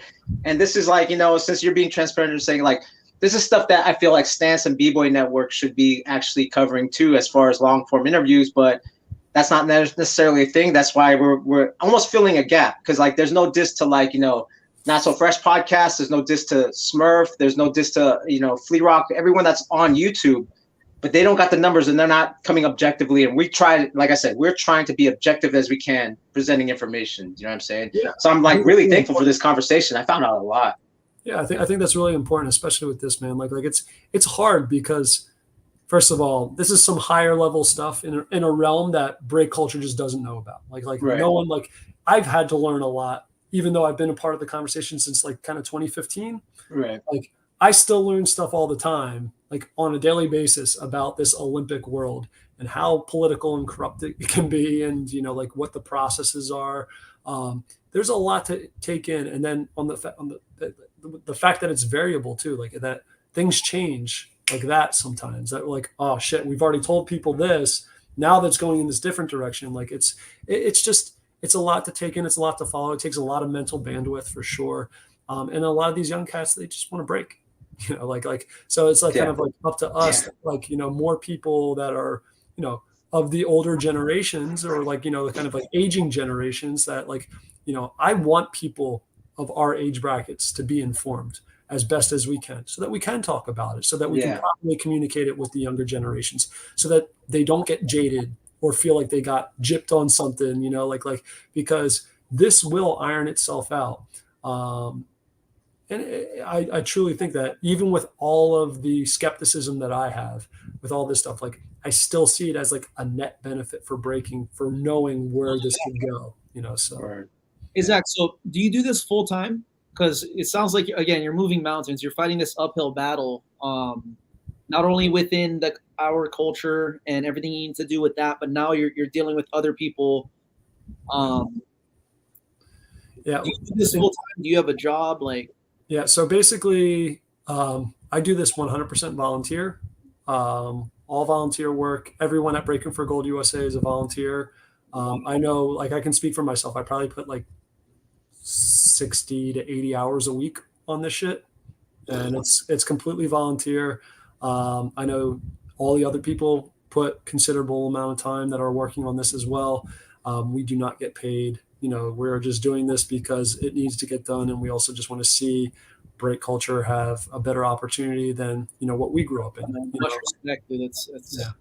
But my daytime job, I mean, I play poker for a living. So yeah. Wow. I used to work in the corporate world. I did. That's what I thought. I thought you were still in the corporate world. Actually, I didn't know that. A lot of people do. I actually I worked with Steve Graham on a lot of stuff in the corporate world as well. But I left that in 2017, 2018. Yeah, and basically I've just been playing poker. It's a lot. My ability to play poker is also what has allowed me to continue to do this. Nice, man. There you go, man. Yeah. That's crazy. We're almost two hours in. I don't think we're gonna watch any videos. I think this has been enough information for 2 hours. I think no, but honestly, like I said, the problem is no one's on YouTube, and I'm not against people that want to go on YouTube, and with Nemesis and Taekwon, I know they go on IG a lot. But I feel like YouTube is a time where you could I could sit here and go on a road trip and listen to all this information and absorb it. And that way I could okay, what can I do as a community practitioner for the scene? And I think even for me, it's hey, I feel like I need to have you up again just to see the progress report on what's going on. Yeah, man. I mean, you know what I mean? Even we could do a progress report sometime, or even just even offline, man. I have no problem if you want to report the progress report. I'd just be happy to talk to you guys to keep you posted, maybe once a month. Cool, here, what's going on? Here's what's to look forward to. Here's where we're standing. So yeah. I'll give you like I said, we hit 100 in 3 months. We came up with this podcast in April, and I just know that the thing is we got to be consistent, and that's it. Not everyone's consistent like how we're consistent. We're on every week, and then we'll make hot takes from this 2-hour conversation. We could probably make 5 hot takes. You know what I mean about and this is what's drawing people in to the podcast. And this has been super informative. So yeah, man, like I said, I didn't know. I'm walking into this. Am I still relevant? Am I still, I don't know if I'm relevant or not. You know what I mean? I'm not in the circles no more. It's funny though. I'm just someone that just even this, I think it's just better. Like we talked about earlier, communication, how we talk to each other, just making sure people are up to date or communicating the right things. I think that's super important. I know Domkey does a Twitch stream sometimes and stuff like that.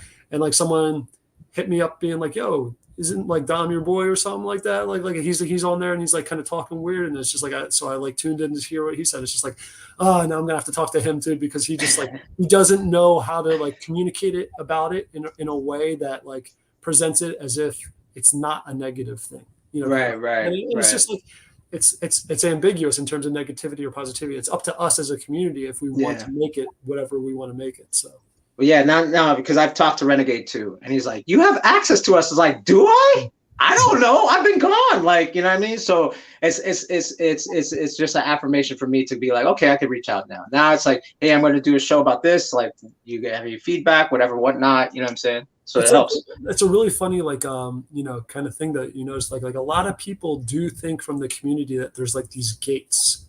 Of access to the Illuminati. I've been called the break culture Illuminati so many times. It's crazy. It's just but it goes back to what I said earlier. It's people judge me, and they don't ever even I don't know them, but yo, just hit me up, talk to me. I'll have a conversation with you.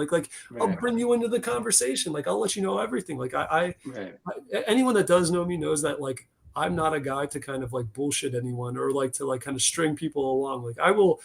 I will give you the nitty grit of whatever it is. Yeah, you sure did today. I was ooh. It's just it's fair. I want it's important for people to get the fairness and to understand both sides of it and the scope of here's where it is. It could go here. It could go up here. Let's try and make it go up here. Kind of thing. So It's never black and white, one thing or the other. So yeah, much respect for you. Use a term that I love, cultural preservation. And the fact that you're holding integrity and you're holding people accountable, and all these people that are kind of coming in, and it's so important that you do come from the culture itself. And I want our listeners to understand that you are a practitioner. You're able to transcend and getting into educating and evolving yourself by studying business, and then also finding a way to gain resources to where you can contribute and not need money because it's not here yet. And the sacrifice, and for me, that's the ultimate like love of the culture, is to be able to position yourself to be able to contribute the way you are. So again, much respect, man. You definitely changed my views on you. I got to know you a little better, and also what you're doing and what you're against, because that in itself, it gives a lot of context. Right now, I see you like on the videos. I see you, and all the Breaking for Gold regionals and stuff like that. Yeah, being a nerd. Yeah, that's what I call myself. I said at every event, I'm like, I'm on nerd duty today. It's funny because earlier, Jay, you were saying like, the thing about a lot of the OGs, right? Because like you bring up the trauma part that like should be here, shouldn't be here. Like for me, I'm here. I outlasted everyone because I got rid of all that like tribalism part. Like I'm open. Like what I'm saying, like, again, because like a lot, the comment you made, Zach. Like a lot of OGs were like, "Fuck that! Who is he to question me?" I was like, "Yo, let's have a combo, man. Like I need you on the show." Like right there, I was like, "I need you on the show, man. Tell me what it is." You know what I'm saying? And I think that's one thing why we're here today, and it's dope, man. I mean, dude, like without a lot of visuals, like very good show and informative, man. And now that we're forming this relationship, I will hit you up and like, yo, we're gonna, and we can help promote actually, whatever you guys got going on too as well. Yeah, let's continue to just chop it up and keep you guys informed. And man, I'd love to get you guys involved in some way too. Like, we're trying to build like different extensions and stuff, like have different committees to build out different stuff to like just get more community input, how to build like kind of the platform as we move forward. Because, we have kind of like a beta version of what we want it to be, but we want this to build up and be something more and have it be like, fully inclusive and such. So yeah, I think a lot of people think money is going to solve everything. It's like, no, actually infrastructure is going to solve it. And this is a work in progress straight up. And that's why I was trying, like, now you can relate. This podcast is a work in progress. We're not going to have everything right. You know what I'm saying? But we're open for discussion. You know what I mean? But isn't that break culture in a nutshell? Yeah, for sure. Everything's improv, bro. Always expects like the perfect rendition the first time around. If it's not like, nah, we don't support it. So yeah. That's for sure. That's for sure. So let's clean house right before we sign Zach off. Do you have any other things you want to say, Jay? No. I mean, again, much respect. You guys are doing the science. When you say beta, you guys are doing the scientific method, right? You guys are formulating an idea. You guys are testing it out, and you guys are having other people get involved. You're not. A lot of people, they get stuck there. They're testing it out, and they'll even give up on the test it out. But to be able to open it up to forum, to community, not only nationally but worldwide, and get them to also test it and give their thoughts on it, and it's so important, man. Like. We have a short trial time, we got a couple of years before. Yeah, I mean, talk about pressure, bro. Like we're almost done with 2022. Like we literally got 2 years. So yeah, man. So any way we can support what you mentioned right now for our viewers and for ourselves is to get involved with the US DATS, right? The National Federation. Yep. I'll be paying attention into following you through social media and your team as well, the people that you work with, and how we can do that. Yeah, don't follow me because all I do is like basically post dog pictures and stuff. Yeah, I saw that. I'm not a social media guy. I was trying to find some pictures of you. I was like, okay, there's that Breaking for Gold one. I'm just gonna crop that one. The worst photo ever, too. But like that just goes to show you when they wanted to announce me, how like they had to go through the same process of like looking for a photo. So. Yeah, man. Yeah, any way we can support, let us know, man, and we'll be hyper attentive to that as well. Yeah. The only thing to do to support, like even offline, let's just stay in touch, keep building. Yeah. There you go. We'll be reaching out. There's a lot of sure. on that I definitely want to see how I can be involved and contribute to. Yeah, and I'll give you the more gritty, juicy details. Damn, that wasn't gritty already. Like to me, I was like, that was pretty. I was like, damn, this guy's going in. Like, I can give you the real details. Damn. So give some shout outs, man. Who's not being who's not being appreciated? Like Who do you want to give shout outs to? Yeah, there you go. All right, so big shout outs. First of all, Breaking for Gold wise, the team, the community in general, kind of like collectively coming together. We have a council at Breaking for Gold USA. It's 15 people that like we're kind of like the initial basis to just get this off the ground, get this moving. And I'll say props to all those people, just because you have people that are literally from different, cliques, different philosophies of the dance that never previously worked together, that are working together. And I think that sets an example for the broader community of like what this needs to be as break culture moves forward. That it's not like it can still have that same, I'm from this and this is what I represent, but it doesn't mean we can't all be adults about it too and learn how to like create a bigger pie for each of us to maybe thrive off of one day. The biggest highlight of people that I would say is like our media team, the B-Boy networks, like Josh Kayabyab, Don Love, Ryan Lambert, Soy, like these guys have gone through like hoops and bounds for us in terms of like really just getting us content and maybe like what I would say is like a graphical theme that have allowed us to present in a way that's like pretty legitly professional. And we know that who also looks at our Instagram account from like outside of the community. If it wasn't for these guys, like we would just look so like unprofessional. I really cannot say like those guys have gone through the ringer of just donating time themselves to really help us like get this off of the ground. And then just in general, like all my peeps in break culture, like, whether we're friends or not, this is just shout out to everybody, because at the end of the day, this is for everyone, whether you like me or not, whether you don't like the platform or not, or whether you don't like the Olympics or not. Like at the end of the day, at least the one message I would trying to deliver to everyone is that this is a net positive, a win-win scenario for everyone here, because you will see better jams. You will see more money coming in, going to the culture as well as the competition side. You will see education programs being done correctly by the people from the community. You will see all these different things that are just going to be like a cultural uplift for the for break culture. And it's just, let's get it.